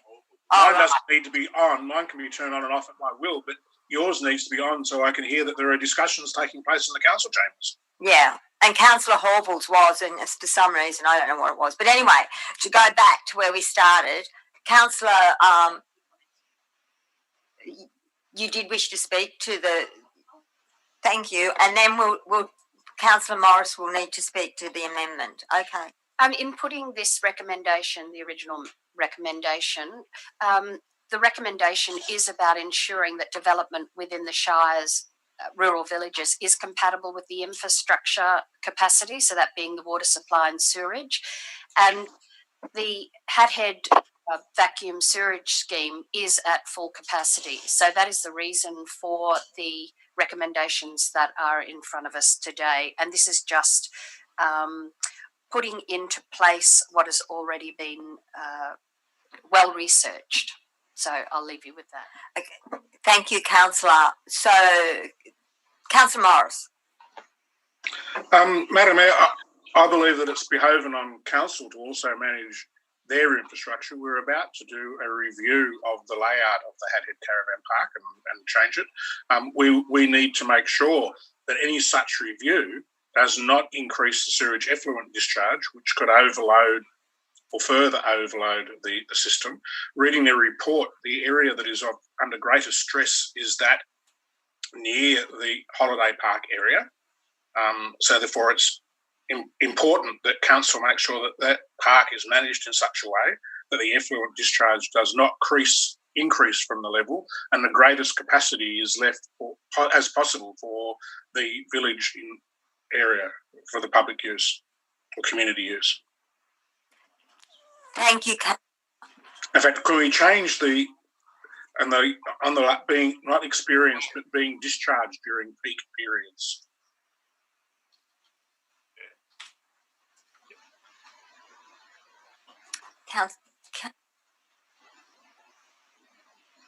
I think I It can could be accept peak that periods. as part of the original motion. Question on that, I Madam Mayor. think all it does actually is give more detail. So yeah, I think it adds to the amendment to the motion. Councillor Saul. Madam Mayor, just a question to the staff. What is their thoughts on this point? Is this too restrictive? Is it actually going to happen anyway, or do we need to actually document this in the document, please? Through you, Madam Mayor, there's no issue with actually putting it into the recommendation. It is something we would probably be looking at doing, but it makes it very, very clear for any future changes at the holiday park that that's the requirement. Councillor Morris. I speak again. Councillor McGinn's happy to take that in. Well, what it does is it shares the load of all the users that are there in the village, both the visitors and recognising that the Hathead Caravan Park is obviously an economic driver of that community and keeps the little shops open and the club open. So we're not talking about reducing the capacity at Hathead Caravan Park. What we're doing is saying not to put the effluent discharge, not to allow that to grow beyond what is currently at maximum anyway for the community. Speak against, Madam Mayor. Well, there is no amendment now. Councillor McGinn is happy to take that into the motion. I put then a foreshadowed motion, Madam Mayor, including the original motion without point 7. And can I speak to that reasoning, Madam Mayor? It's an amendment, Madam Mayor. It's foreshadowed, so you can't speak to a foreshadowed. Is that just asking a question through you, Madam Mayor? Is that the proper process for me? Because if I can, you can speak against the motion. I'm speaking against the motion. You can speak against the motion. Had a holiday park be managed in a way such as sewage effluent discharge does not increase from the level it's currently being discharged, that would be an impossibility in my mind, Madam Mayor. If you then would have someone then dictating to the caravan park that there's got 5 caravans turning up with 10 kids in each one of them, that you're dictating whether that effluent discharge is going to be. You're trying to manage the business on the run. I see that point 6 covers that. That point 7 is trying to be more, I suppose, decisive. Point 7, and I think that is too commercially disadvantageous to the caravan park, which the caravan park, I must say to my fellow councillors, with the current COVID virus issues, that travel within our country will be more and more and more predominant, with caravan people or staying in cabins in caravan parks. So we with this number 7 are going to put a level on that, you know, that I don't think it's achievable, and I think it sends a wrong message to the residents of Hadhead, which rightly so, the caravan park with its the country club out there, which gains most of its revenue from the holiday periods from people staying in caravans. I believe that this sends a bad message, and I think it's covered in item 6, and I don't think we need to be putting item 7. So I am against that current motion as it stands, Madam Mayor. Thank you, councillors. Do I have A question. Councillor Horville has his hand up, and then Councillor Saul. Madam Mayor, I have an amendment. The amendment reads, if the General Manager adjudges appropriate, Council tasks compliance officers to inspect Hadhead premises to ascertain compliance. That's point 8. I'll read it again. If the General Manager adjudges appropriate, Council tasks compliance officers to inspect Hadhead premises to ascertain compliance. Do I have a seconder? Councillor Morris is seconded. Madam Mayor, I move that because one of the submissions that came in is that one of the submitters wrote that there's a lot of non-compliance and connections of not approved toilets and showers, etc., in the present buildings. The compliance officers at the moment are only basically inspecting new premises for compliance, but I think it behoves us, with the problem of the limitation of the Hadhead sewage system, that we make sure there are no extra inputs to the system that we don't know about. And if they are there, they should be shut down, and the compliance officers should be able to do that. But it's, in my amendment actually asks for the General Manager, when he thinks there's a problem out there and it's getting high, he can send in compliance officers to start inspecting where possibly there are B&Bs and rental accommodation with a lot of people in them. And if there's only space for one toilet and there are 4 toilets in there to handle the huge number in that place, well, then compliance officers can deal with that and deal with the fact that those premises have been non-compliant. So I'm just asking that the General Manager has that right to send them in at any time. Through Madam Mayor, Mr. Fish might comment on that. Thank you, Mr. Fish. Yeah, through Madam Mayor. Yeah, Councillor, well, as it stands at the moment, where we have specific concerns with regard to compliance that are raised with us, then we will look to investigate those, which does happen from time to time in that scenario across the Shire. We're certainly not resourced for a significant program in that space. We can only really do with the isolated matters that are raised with current resourcing that's in place. I think what's also referred to within the report, or the response to those particular comments, was surrounds the state legislation on the short-term rental accommodation in particular, in that we're certainly seeking guidance, I guess, ultimately in terms of what comes out of that, and that would also further inform any compliance programs or whatever we may have in place going forward.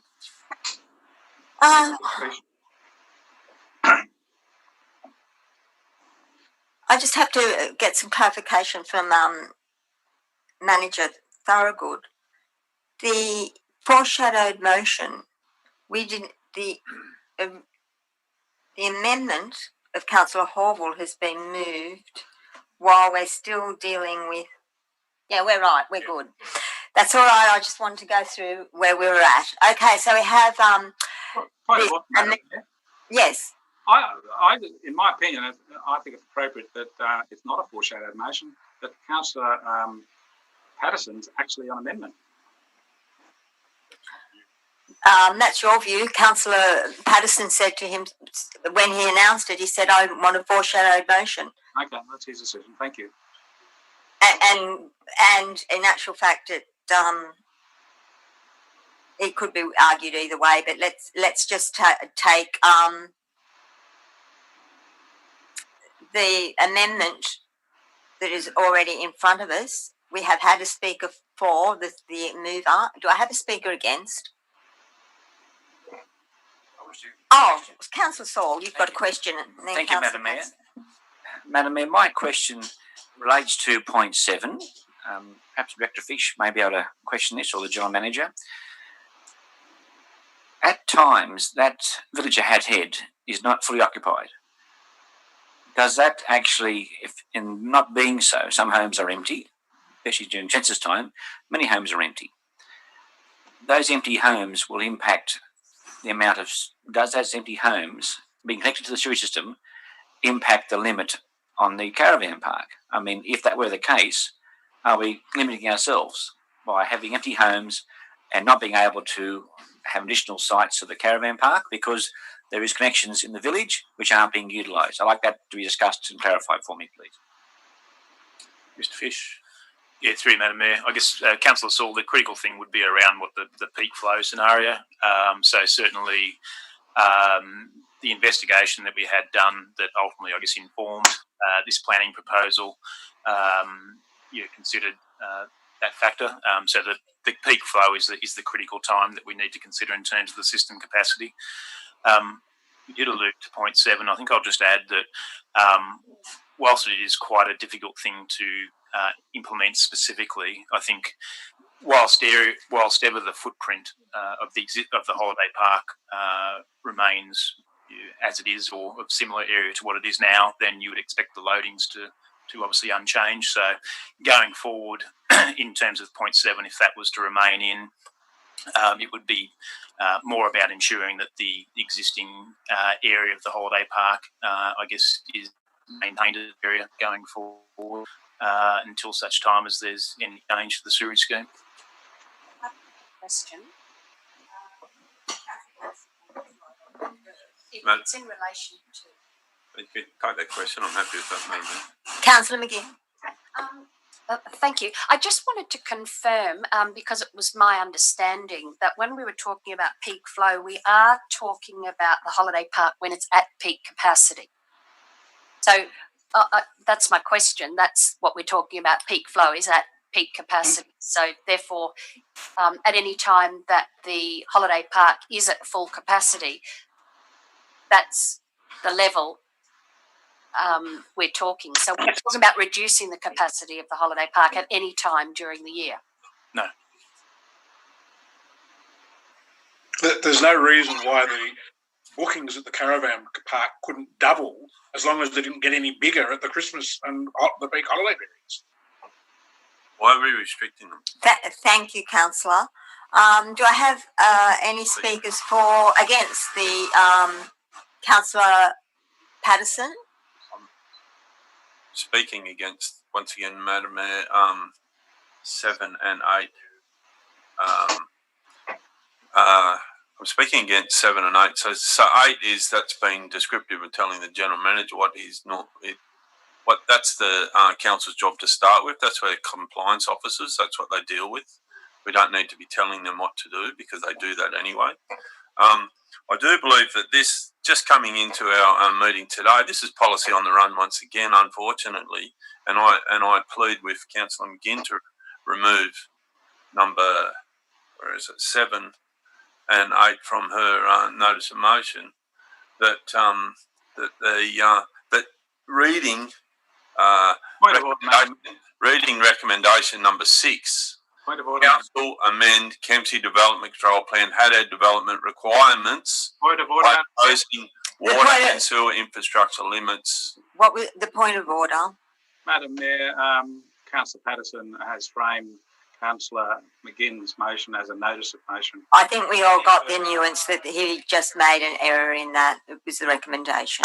Thank you, Madam Mayor. Sorry, Madam Mayor.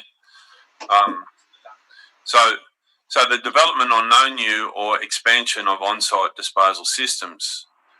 Now, I would rather see point 7 gone, point 8 gone.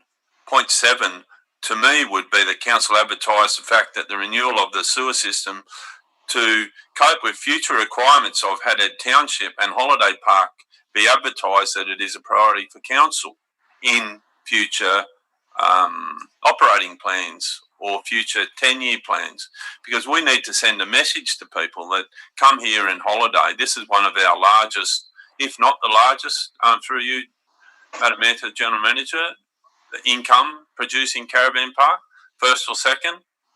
Had it?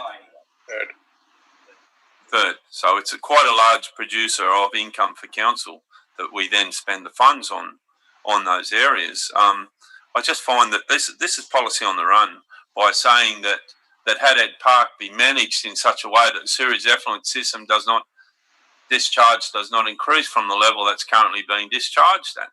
I mean, that's non-achievable and sending a bad message to a town that relies heavily on tourism in the caravan park and a club out there that also is an employer of many people. This is not good. This is not good policy, guys. To clarify, Madam Mayor, that's Yes, my Councillor question. McGinn. It's not growing any greater than the peak capacity. So How do it's you not manage that? reducing at all. Is that correct, Mr. Fish? Could you put it in other words that are very plain? Yeah, that's correct. Yeah. So through you, Madam Mayor, if I could just add one thing, just in terms of Councillor Patterson's point, just surrounding, I guess, infrastructure improvements for sewerage at Hathead. Obviously, our integrated water cycle management plan is under development at the moment, and that will inform council's, I guess, future priorities with regard to water and sewer. As it stands at the moment, council has quite a significant, I guess, backlog or very high priority projects in the sewer space, which then that will put significant pressure on the sewer fund across a number of years. So certainly any work at Hathead is very much from a long-term perspective as it stands at the moment. So I would suspect that would be at least of the order of 15 to 20 years. Do I have any... Councillor Councillor Morris. Councillor Morris I'll take. Then I'll take Councillor Shields. I just want to speak in favour of the recommendation, and particularly point 7. Whilst Councillor Patterson is saying it's the wrong message to send, the remainder of the report is sending the message to the broader Hathead community that don't increase your usage during the peak period. We're restricting them from potentially developing holiday accommodation.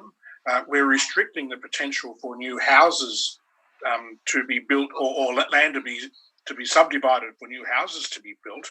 I believe that it's only equitable that council takes the same restrictions on in their holiday park as we are mandating that the community takes on in the village of Hathead.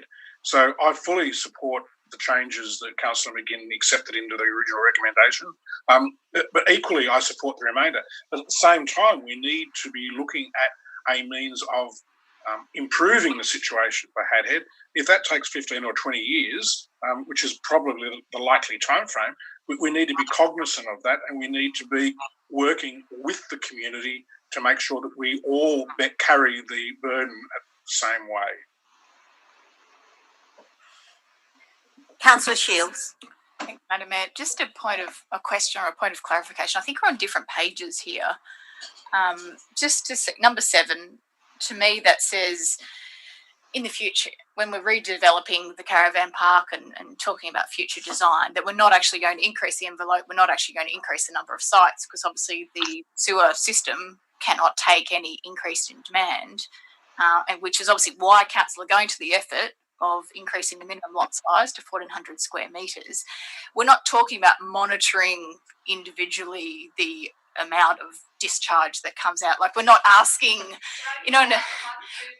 but we're not asking the caravan park operators to do anything, to that detail. We're just saying in the future development that there will be no additional sites, so that we cannot go past the peak of what it will allow at the moment. Is that correct? I think Through you, Madam Mayor, I think the critical thing is around the footprint of the holiday park. So the overall area that's occupied by the holiday park would be the critical element.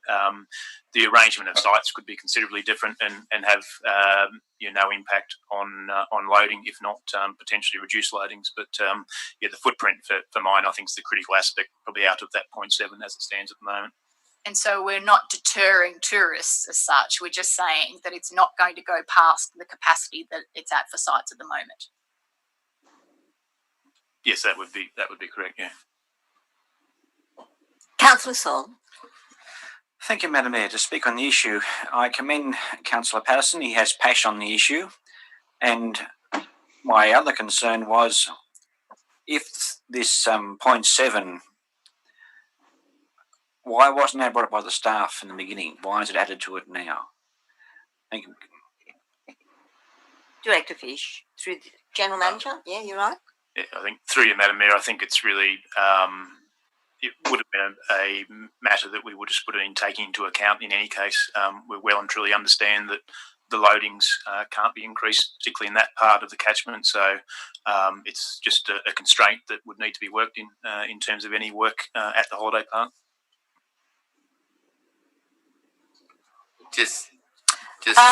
Councillor Baxter, you got a question, or are you speaking for or against the amendment? Well, just to support the director's point there, the attachment 9.3.2, if you look at that, everyone, the attachment 9.3.2, Councillor Patterson, just on your point, if you look at attachment 9.3.2, which is a fantastic report by Erin Fuller, and if you look at page 3 of that document, it says that the scheme is under review by the council. They recognise that the scheme has a capacity, and that you see in the 4th paragraph that there is a buffer for additional capacity. So just on the back of what Director Fish just said, I think the council's quite abreast of what the capacity is out there and how to deal with the capacity. And to support what Councillor Patterson just said, I don't think we need to micromanage what the council seem to be quite professional at doing. They know what the capacity of the series system is out there, and they, according to this report that was tabled in April, that they know about the capacity of the series system out there.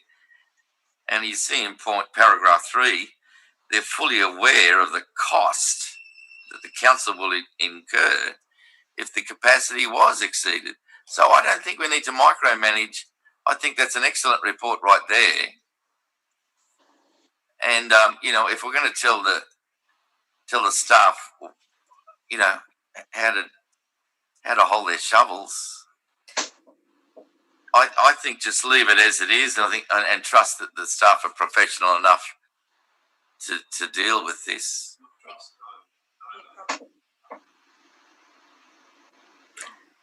Okay, so we have an amendment. We've had a speaker for, we've had a speaker against. I've got no other people that want to speak for the amendment. I'm going to, any dissent on the amendment?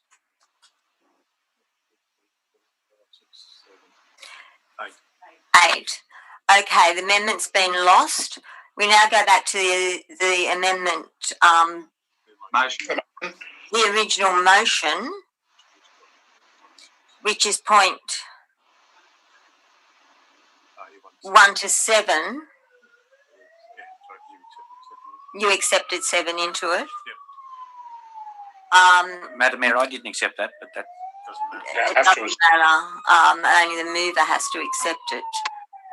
So we're going to put the motion. But no, we've got a foreshadowed motion. I've got the motion first, correct?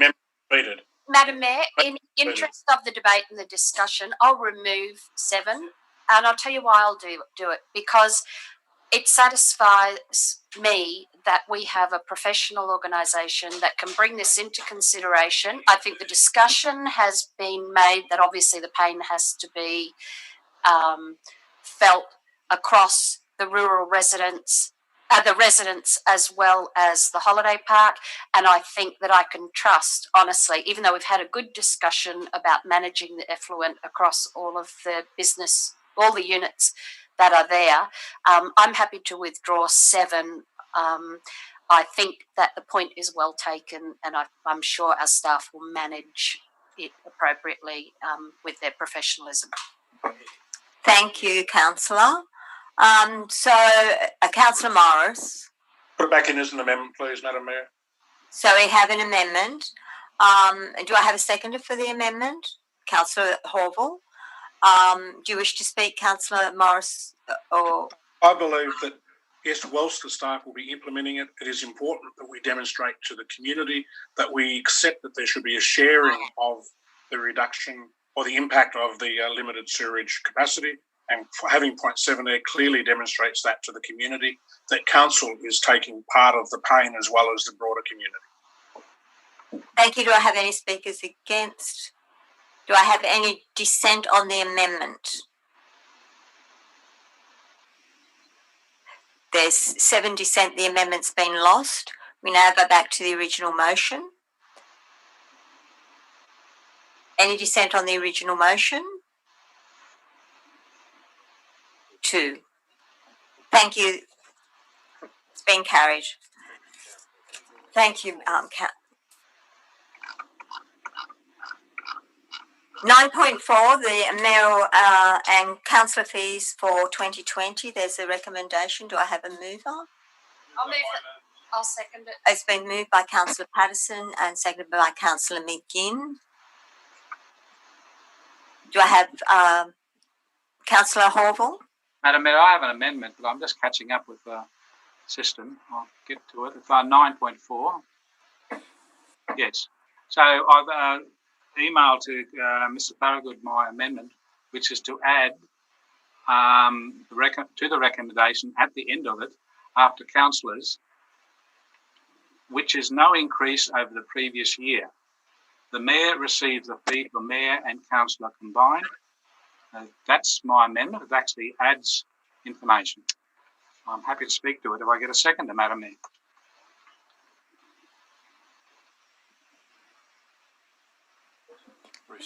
And it's been seconded. Madam Mayor, Mr. Thorogood found that yet? Or? Can you have it on the screen, please? Thank you, Mr. Thorogood's just trying to find it. Thank you.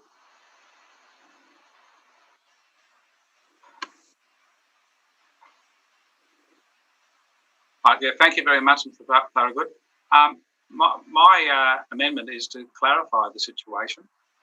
People reading the motion as is, they would not have been able to compare with the previous pay, which is exactly the same as what is being recommended in this recommendation to us, which is that councillors receive $20,280 a year and the mayor gets $44,250. And what my motion or amendment does is tell people there's no increase for us. There's no increase for public servants.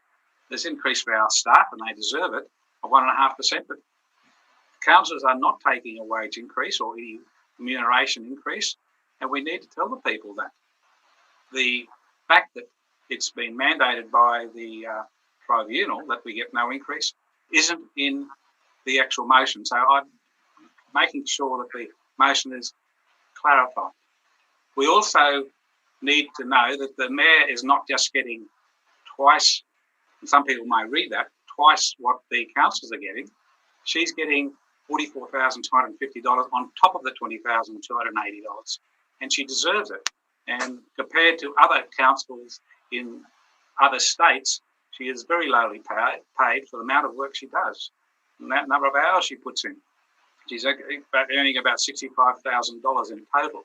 So that's the last sentence that I've moved in the amendment, and I would hope that my council will see that this amendment clarifies to the general public, our community, what we are remunerated for and the amount that we're getting. I commend the amendment to all of you. Is there any dissent from the amendment? One. The amendment has been carried. Now becomes Now the motion. All in favour of the motion? Sorry, go back. Any dissent from the motion? Motion's been carried. Thank you, Madam Mayor. 9.5, New South Wales Road Classification Review and Transfer. There is a motion. It's been moved by Councillor Patterson, second by Councillor Williams. Wish to speak? Councillor Horville has his hand up. Anyone else? Councillor Horville? Is yours a question? No, I actually have an amendment, Madam Mayor. Councillor Patterson, do you wish to speak? Thank you, Madam Mayor. Just briefly, I suppose, about the reclassifications of the roads, of a lot of our rural regional roads, trying to get them reclassified to state government roads, where I believe this is an area where government has put over many years too much emphasis on cost to ratepayers on upholding the quality, upkeeping the quality of roads, and for maintenance, where I believe that ratepayers should not have to bear the burden of so many roads, where us as a council has a large area geographically and a small population compared to those other councils surrounding that have the same, if not very close, geographical area and twice and three times the population. So that just because of our geographical position, that we should not be in such a financially burdened position with having to maintain so many roads, which the government does, state and federal, get quite a bit of money for, that they should be putting towards upkeeping our roads. So I commend my councillors to support. The amendment, Councillor Horville. Thank you, Madam Mayor. What I've sent through to Mr. Thorogood is slightly incorrect. It should be at a 0.5. And I would, the words are, input on benefits of the road classification submission be sought before the 5th of August from the Economic Development and Tourism Committee. That would necessitate a meeting of that committee.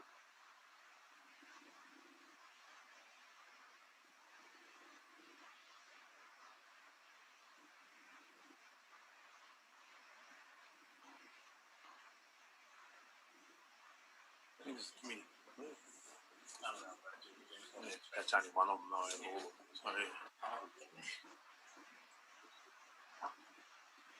So we have an amendment. Do I have a seconder for the amendment? Councillor Morris. Can I speak to it, Madam Mayor? Yes, Councillor. Madam Mayor, we've got a committee that is all about tourism and economic development, and their advice should be valuable. There are some experts on that committee that would have certain inputs. We should seek that input, even if it's only a Zoom meeting for half an hour, to actually see if there are any other inputs that council can get from the committee. And if that be the case, it will add to our submission. And we need a submission that is as strong as possible to get as many of our roads upgraded or handed over, so that our financial standing of council is supported by upgraded roads that are either state roads or what's the other road? Whatever. The higher classification road. I've lost the word at the moment. But yeah, so I'm thinking that we need that input, and that's why I've moved that amendment, Madam Mayor. General Manager, do you want to give us some outline Mr. on Fish will make some comments in relation to the suggestion. Yeah, through you, Madam Mayor. The existing economic development and tourism strategy certainly identifies Armadale Road as a key corridor and prioritises the that as for improvement and also reclassification. In terms of the date that's certainly outlined there, being the 5th of August, there would be no need for that committee to meet prior to then. And secondly, I'd probably just suggest that the understanding of the road classification framework by that committee would be quite limited. It's a fairly complex thing, as you can see, in terms of the legal classification framework that's in place, and also then the administrative framework that's in place.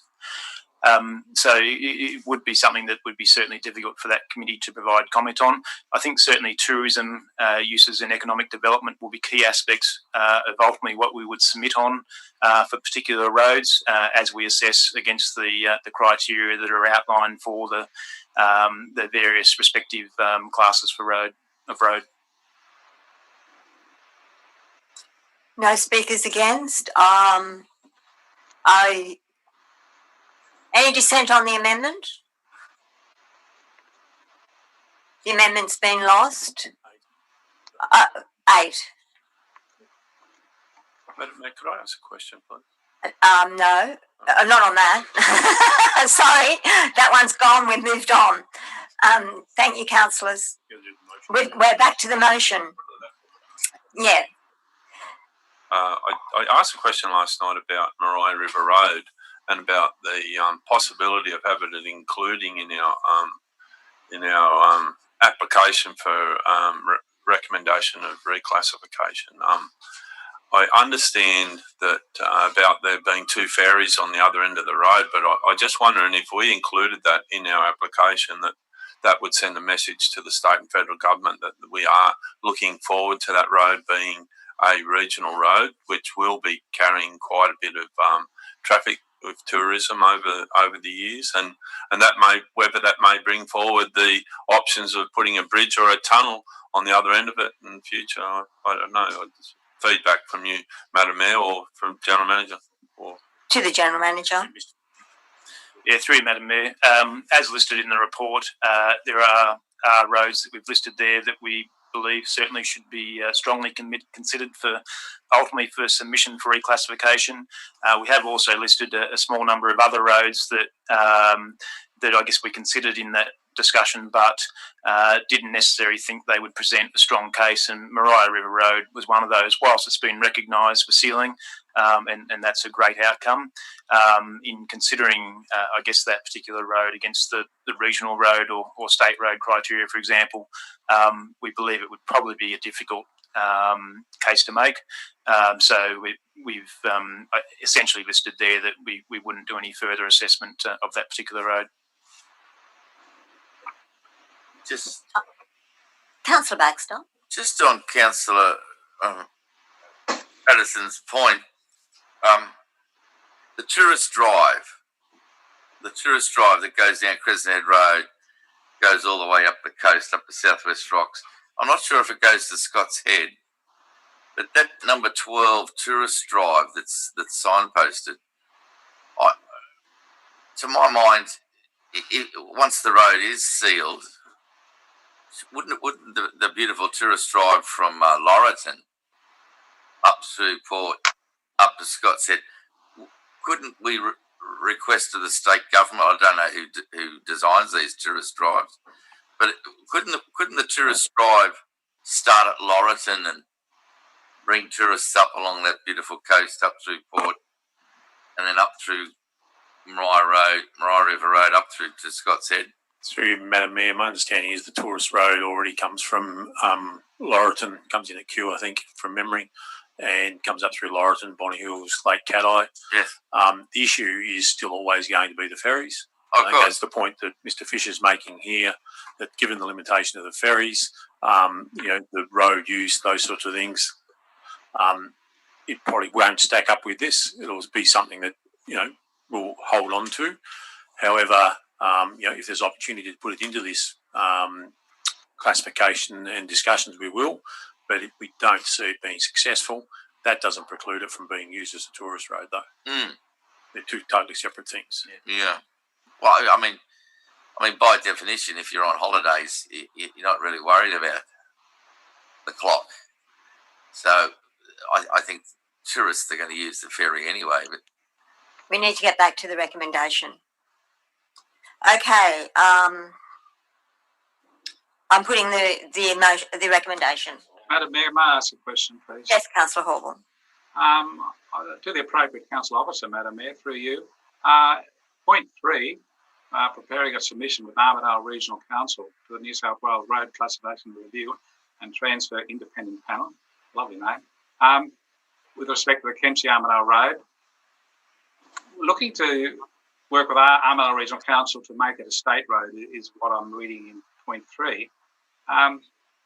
In that submission, will we be trying to outline the potential of an upgrade that will affect the number of vehicles travelling on it? Because at the moment, the number of vehicles travelling on it are way below what is expected of a state road, which is 500 vehicles a day. Yeah, through you, Madam Mayor. Through the latter part of 2018 and early 2019, we certainly developed up a proposal in collaboration with Armidale Regional Council to pursue the reclassification of the Kempsey Armidale Road, and that was inclusive of quite a comprehensive, I guess, business case. That document requested reclassification to a regional road status, and certainly we did that document prior to the state government's announcement that it was going to undertake a statewide process. Within that document, we also identified sections of road for potential major capital investment and improvements, and I think it's well recognised if that investment was to occur, it would open up the road to a greater variety of vehicles and also make it more attractive, I guess, for people to use the route. So I think, you would certainly get an increase in traffic volume via those sorts of upgrades. That's well understood. The part 3 of the recommendation essentially suggests that it's obviously a priority road for classification, and that we obviously continue to pursue that at least regional road classification. And I would note that it was announced during early 2019 that it was a road that was going to be prioritised by the state government for reclassification. And we've just added a point into, I guess, that third point, that we would also consider pursuing the state road classification should we be able to make a reasonable case for that to occur. So as we understand more information by the independent panel, we'll be obviously be able to consider that in collaboration with Armidale Regional Council. Thank you, Mr. Fish. Thank you. I put the recommendation. Any dissent against the recommendation? There's no dissent. It's passed unanimously. Thank you, councillors. 9.6. It's been moved by Councillor Morris. Thank you, Councillor Morris. It's been seconded by Councillor Shields. Wish to speak? No. Councillor Horval. Madam Mayor, yes, I have a question. There's $17 million allocated for Marais River Road, which we're accepting. Just so to clarify to the people in our community, how much money is council expected to contribute to that road upgrade? Mr. Fish. Yeah, through you, Madam Mayor. The $17 million is for the project as a whole, and it's for the full funding of the road. The commitments of council would be more surround in kind through staff time associated with oversight and management of the project, and any works that we've done to date in the development of the project with the strategic concept that was done a couple of years ago. Okay, thank you very much. Good news to be put out there. Any dissent? Can I? Oh, sorry, Councillor Baxter. Can I just thank the state government for that investment into our valley?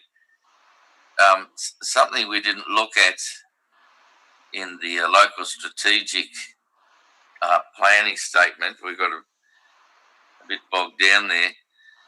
But one of the things that was in the local strategic planning document was a fantastic section on the desperate situation our Aboriginal residents are living with. It's on page 22 in the document. Average or median income for Aboriginals in this valley is $405 a week. Point of order, what's the relevance? Yes, Councillor Baxter, we need some relevance to the Fixing Local Roads grant announcement and the recommendation. I'll try not to be more than an hour. You speak in favour, Madam. The point I'm trying to make is that investment spending on that road, which will bring more visitors to our valley and create more work for the people of this valley, is to be applauded. I'm applauding the state government's investment of that money into our valley. Thanks for your time. Thank you very much, Councillor Baxter. Thank you. So, any dissent? No dissent. It's been passed unanimously. Thank you, councillors. We go on to 9.7. Move that way. Thank you, Councillor Morris. Seconded by Councillor Horval. Did you second that? I had to, yes, Madam Mayor. It was brought out for some reason. Yes, questions, Madam Mayor, and I might wish to speak about it. Councillor Morris, do you wish to speak? No, it's fairly straightforward. It's just accepting a grant to get work done at the airport. That's essential. Councillor Horval, do you... Question, Madam Mayor. It'll have to be a question. Yep. Madam Mayor, on the final page of this report, page 40, it talks about stakeholder engagement, and it talks about who was contacted, a letter of support.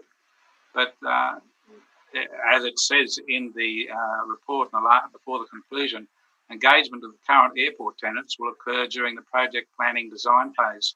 The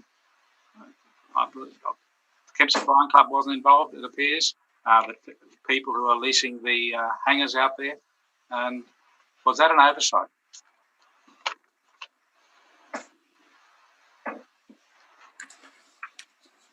Director Mitchell.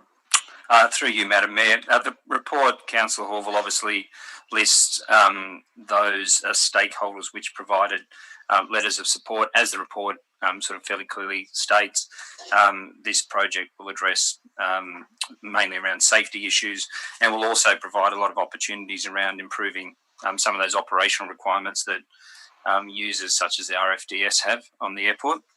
And so I guess from that perspective, they were the key stakeholders that were consulted and all provided letters of support, as has been stated in the report that you referred to. So the aircraft maintenance, Mr. Mitchell, if I may, Madam Mayor, the aircraft maintenance people there weren't consulted, where they've got lots of aircraft coming in and out? I'd have to take that on notice, Councillor Horval, as to whether exactly who was consulted and who provided a letter of support. Thank you very much. Any dissent on the recommendation? It's been passed unanimously. Thank you, councillors. Deputy Mayor.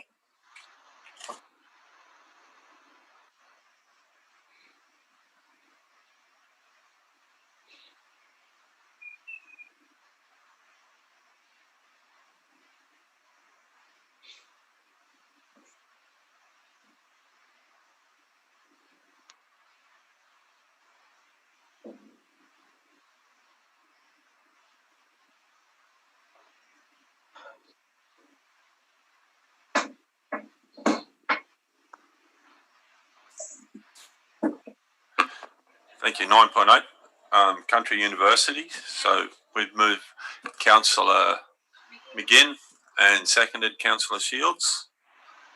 Would you like to speak on it? Councillor McGinn?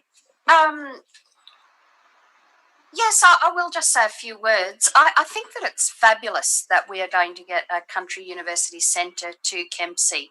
And I understand that it is an independent organisation, but Kempsey Council has been involved in getting the funding and facilitating that through some great work of our staff, and they're to be congratulated. And we look forward to the Country University Centre going ahead and being available to open for the first semester next year. It's certainly a great thing for our community that young people won't have to move out of our area to study and leave their homes and families to do so, and also the extra burden of the cost on students in having to relocate to other areas within Australia to seek tertiary education. It also means that we will be able to grow a more highly educated community within our community, and hopefully that there will be jobs back here for them, that they're not lured away to work outside of our area. So I really commend this recommendation, and I say this has been, the Mayor has had to step out of because of a conflict, given that she is in fact the chair of the board of the CUC. But I might mention that she does so as a community member and not because she's the mayor of Kempsey. But just to sum it up, it is an independent organisation. Really, Kempsey Shire Council has limited or very little to do with the ongoing operation of the CUC now that it's established with its own independent board. But the work that has been done by council and that and some maybe in-kind work that may be required from Kempsey Shire Council for the CUC it's just magnificent. This is something we should all be very, very proud of. So thank you. Thank you, Councillor McGinn. I'll just before I go on, I've got Councillor Baxter and I've got Councillor Horville. I just want to make a small comment, just in relation to people that went, people that work together to get this project up and running. So I just want to make a special mention to the economic development team for the work that they have done in assisting in making the CUC MACLEAY Valley happen under the leadership of Director Stephen Mitchell, the professionalism and expertise of him, and Manager Gayleen Burley and the Coordinator of Economic Development. The work got done in a timely manner. A special mention also goes to Marilyn, whose efforts and enthusiasm right from the start have been significant. And this report does acknowledge the support and the work of council staff and in assisting the Country University's Centre MACLEAY Valley Board gain this essential funding. I'll take a question now from Councillor Baxter. Thank you, Acting Chair. Just a question to Director Mitchell. It's extremely fortuitous that this has happened, given how, thanks to the COVID, our society is moving to a more of an online world. So the amount of online graduates we'll have coming through that centre is wonderful. Can I just ask the Director what his times frame is? When does he think this will actually be happening? Through you, Chair. Not my time frame, because it's after the time frame of the Yes. board. My understanding is that they're expecting to be operational for first semester 2021, so effectively from January next year. So, which is a really positive outcome. Councillor Horville, question. Thank you, Mr. Acting Chair. I commend your remarks and Councillor McGinn, so they're quite to the point. In point 2, it notes the contribution by council staff. So, what can anyone on council tell us about how many hours of work that council staff would have put into making this a reality? Through you, Mr. Chair, Mr. Mitchell might want to add to this, but we don't keep an actual record of staff time on particular projects like this. It's part of the nature of it. We work closely with RDA on this as well, so both organisations contributed to it. It varied from week to week depending on what was happening over the course of the past 12 months or more as this work was actually being undertaken. And if Mr. Mitchell has any more specifics to add to that. No, I think that's the main point, is that we don't sort of capture that. I know that was, fairly significant effort from some of the staff, but a lot of that actually happened outside of ours, and I think particularly that's a recognition from Councillor Patterson for Manager Galen Burley and Marilyn Breen, our coordinators, well deserved. Now, Madam, Mr. Acting Deputy Chair, could I have the move an amendment, please, to the resolution? The amendment is. Thank you. I've emailed it to Mr. Thorogood. Add a point 3 and put down, and it's going to be very difficult from the answer I've just received. The General Manager is delegated to apply for reimbursement for council work and establishment of the centre. If I get a second, or I can speak to that. Thank you. Councillor Morris, second. Thank you. So very quickly, we know our council is in a very tight financial situation, and we've had staff doing a great job, as you, Councillor McGinn, and yourself, Mr. Chair, Deputy Chair, that have put time into making this a reality. So I'm saying that if we can put a possible figure on it, that we apply. So it's up to the General Manager. He's delegated, so that means he can go ahead with it or not. But if there's reimbursement, and from my reading of the documents associated with country university centres, once it's established, the establishing council can apply for reimbursement. So I would invite the General Manager as part of this amendment to investigate, and if he sees necessary, applies for reimbursement for council work. Through you, Mr. Chair. I just make a comment about that. I believe this sets precedent. Council staff are employed to assist both our organisation and other organisations to secure grants and secure services for our area. It's part of the nature of the work that we actually do. That's what we're there for. So that we actually put this precedent across all other grants. We actually try and seek reimbursement for the staff's time in actually making applications and securing projects for the region. And even if this was passed, I could tell you now the decision is that I would not pursue it because there is no real avenues to pursue it. Even though it's in the documentation, Mr. General Manager? The documentation has nothing to do with seeking funding for council for its staff time, and you would not be getting it from the board, and there are no funding bodies that would actually provide for that.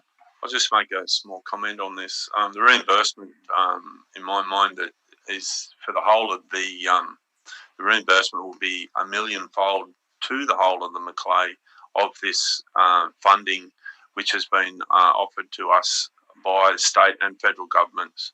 That I myself look forward to a future where young people don't need to leave the MACLEAY, don't need to set away from their families and make separate lives, and then possibly not come back just to seek their education.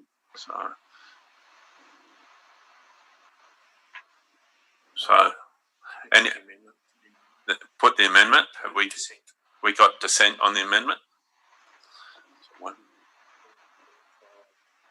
Yeah, dissent. The amendment's lost. We've got 6 votes against. So that brings us to the actual recommendation. Have we any dissent on the recommendation? No dissent. Passed unanimously. Fantastic bonus for the MACLEAY. Back to the chair.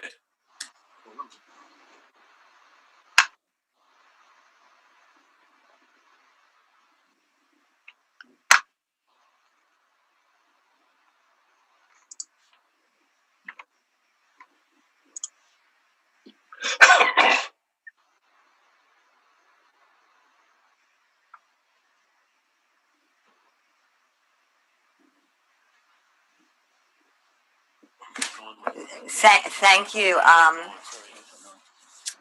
Deputy Mayor. And I know she didn't need the cushion. 9.9 fraud. No, we did that with. No, we didn't. No, it was taken out. Second that, Madam Mayor. Moved by Councillor McGinn, seconded by Councillor Patterson. Councillor Hawthorne. I'd like to move a procedural motion, Madam Mayor. And the procedural motion is? Could be considered an amendment, I guess, Madam Mayor. It's up to you to decide that.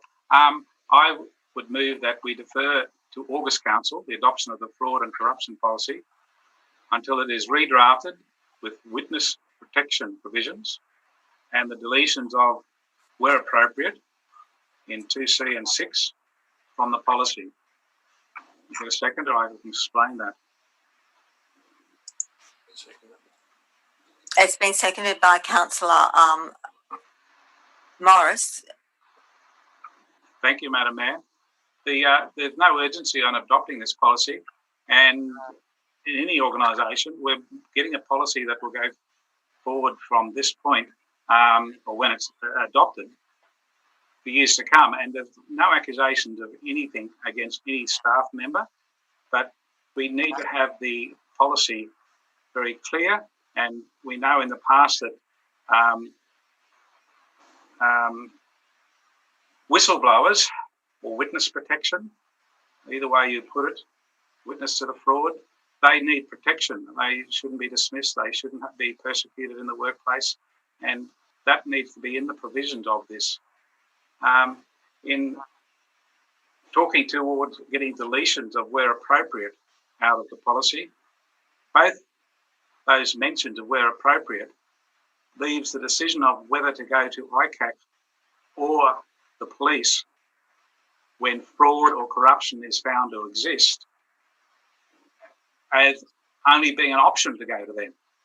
If the person making the statement has enough evidence to say that there is possible fraud or corruption, it shouldn't be up to a staff member to make that decision, to investigate it. It should go to the appropriate authority to investigate corruption and fraud. And both those organisations are the New South Wales Police and ICAC, Independent Commission Against Corruption. So I would like staff to consider both those things and bring it back to August Council. And it's a very simple thing. It's not urgent that we adopt it today, but I still think we should be able to make sure that people bringing forward allegations of corruption or fraud be protected in their workplace. Through you, Thank Madam you, Mayor. General Manager. It's my understanding that we've actually got legislation that actually protects whistleblowers. It doesn't need to be contained in the policy itself. And in relation to points 2C and 6, there's clear legislation that requires when a general manager is to report matters to ICAC, which should actually be followed, and the framing of this is appropriate, and it's been reviewed by the Internal Risk and Audit Committee that have two quite experienced external members on it, and they've not raised any issues with this, and they have recommended it to Council for adoption. Do I have any? Oh, I have a question. Just a question. Yes, and then Councillor Saul. Thank you, Madam Mayor. Just to clarify for councillors, the item of fraud and corruption, how is fraud seen or to be undertaken or not undertaken, but how is that perceived, I have to say, just for clarification purposes? We perceive it very darkly, I guess, is that we won't tolerate fraud. It is something that happens in, or potentially can happen in any businesses, private or public businesses. And hence you put in policies such as this. Not only we do this, we actually do fraud and corruption training for our staff. We also put in place a whole range of mechanisms that has cross-checks and exception reporting, etc., so that if there is any possible fraud and corruption occurring, we have the potential to get that early as well because of those mechanisms. Likewise, both our internal and external audits highlight and look at potential areas for fraud and corruption. So I think in terms of our perception of it, we perceive it very negatively. We don't want it to happen, but we take it very, very seriously, and that's why we put in a broad range of measures to prevent it from actually occurring at Kempsey Shire Council, including this policy. Thank you, councillors. Councillor Morris, sorry. Councillor Morris. Just a quick question. The issue of whistleblower protection, what policy is that in?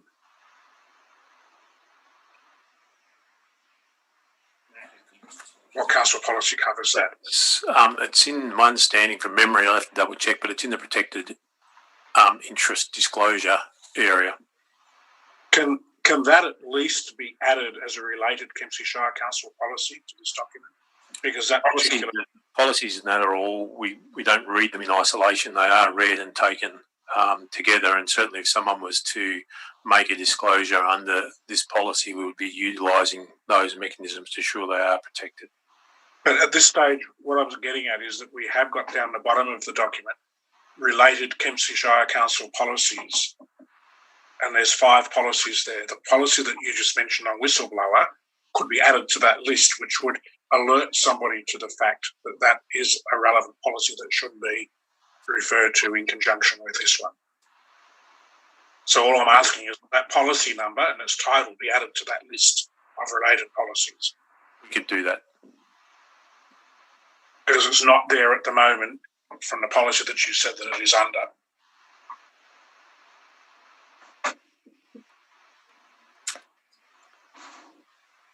Okay, do I have any speakers? Where are we up to? We're about to have any dissent on the amendment. This is, Madam Mayor, if I may, Councillor Morris's point is well taken, and also the answers from the General Manager.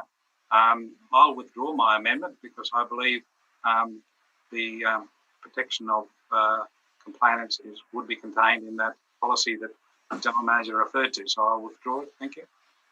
So the amendment's been withdrawn. Is there any dissent from the recommendation? It's been carried. Thank you, councillors. 9.10's been done. 9.11 has been done. We're on questions. 9.10's been done, has it, Madam Mayor? Yes, it wasn't withdrawn. Wasn't withdrawn. Oh, that's right. You're right. I'm my mistake, Madam Mayor. Councillor Saul, questions? Just the one question, Madam Mayor. I've had some complaints about scooters on footpaths. So my question is, what can be done to stem the increasing use of scooters on the footpaths of the Kempsey CDB? Councillor Shields. Councillor Patterson. Thank you, Madam Mayor. Just one question. Can the crossing Smith Street, the pedestrian crossing Smith Street, be addressed as it has large holes developing on entrance and egress? Councillor Williams. Councillor Baxter. Just one question. Chair. Could the council inquire as to the progress of the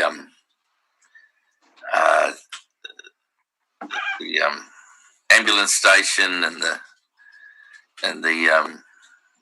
Community Youth Centre. Youth Centre at the ambulance station? Thank you.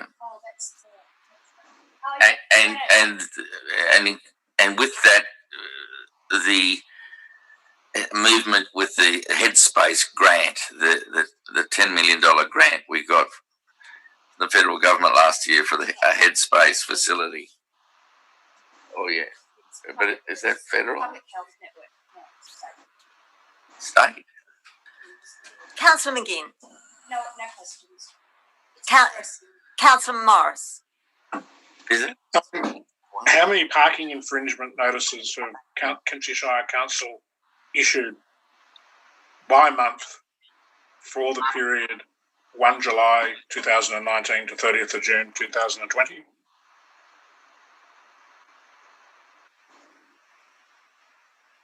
follow-on from that, how many parking infringements or move-on notices have been issued for the Point car park in Crescent Head by Kempsey Shire Council for the same period, or from the 1st of July 2019 to the 30th of June 2020? The development of the new cell at the Crescent Head resource facility, or the waste cell, what is its anticipated life? What future capacity for development of cells is available at the waste site, i.e. what is the anticipated life of the waste site facility?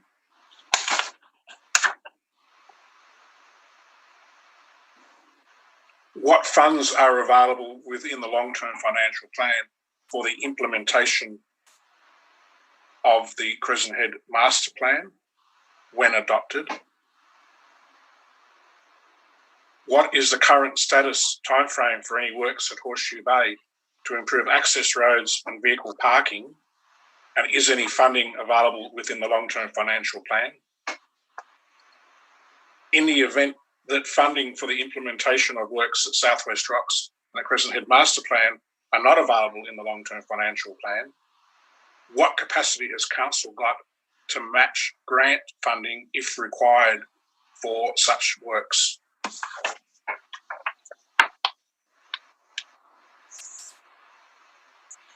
That's the end of my questions. Thank you. Thank you, Councillor Morris. Councillor Hall.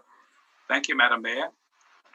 Does Kempsey Shire Council have a strategic transport infrastructure plan to incorporate safe systems approaches as referenced in the local road conference COMMUNIQUE?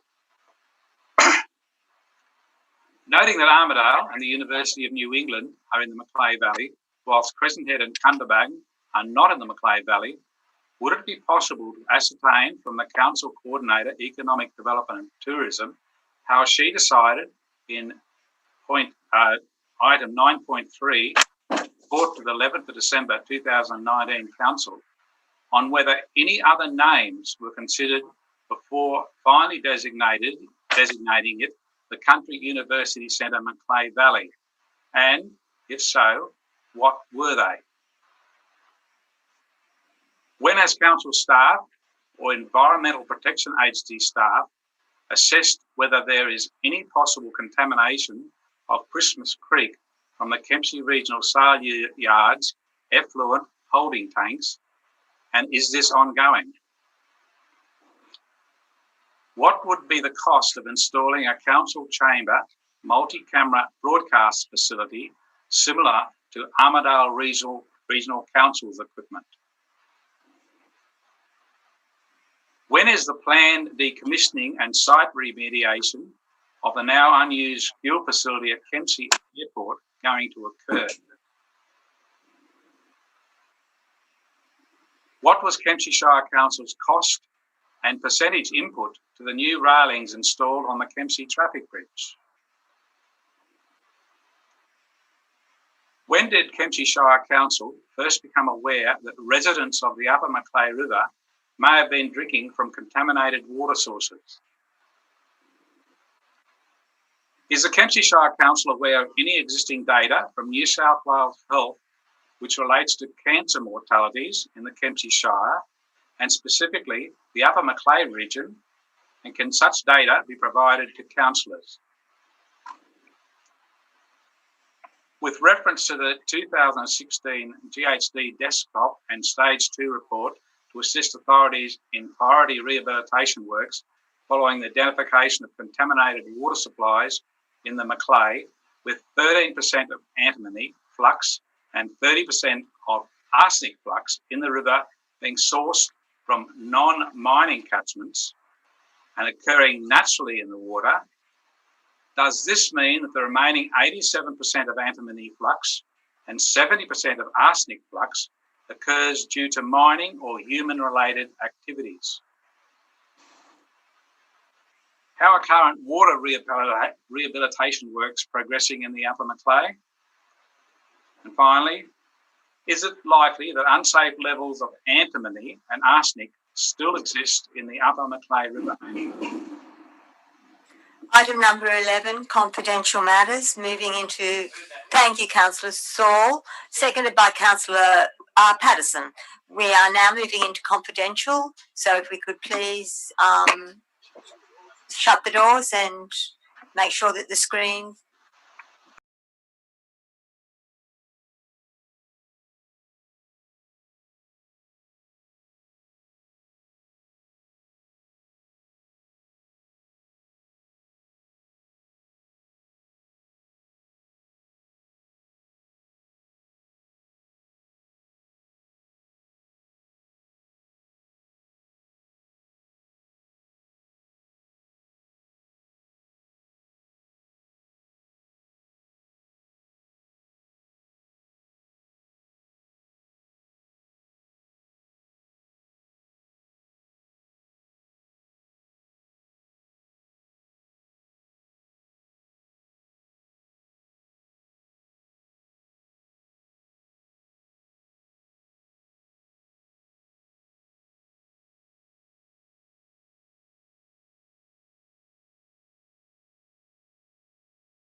So the following resolution was made during closed session in relation to item 11.1 legal matters, and that would be that the information be noted.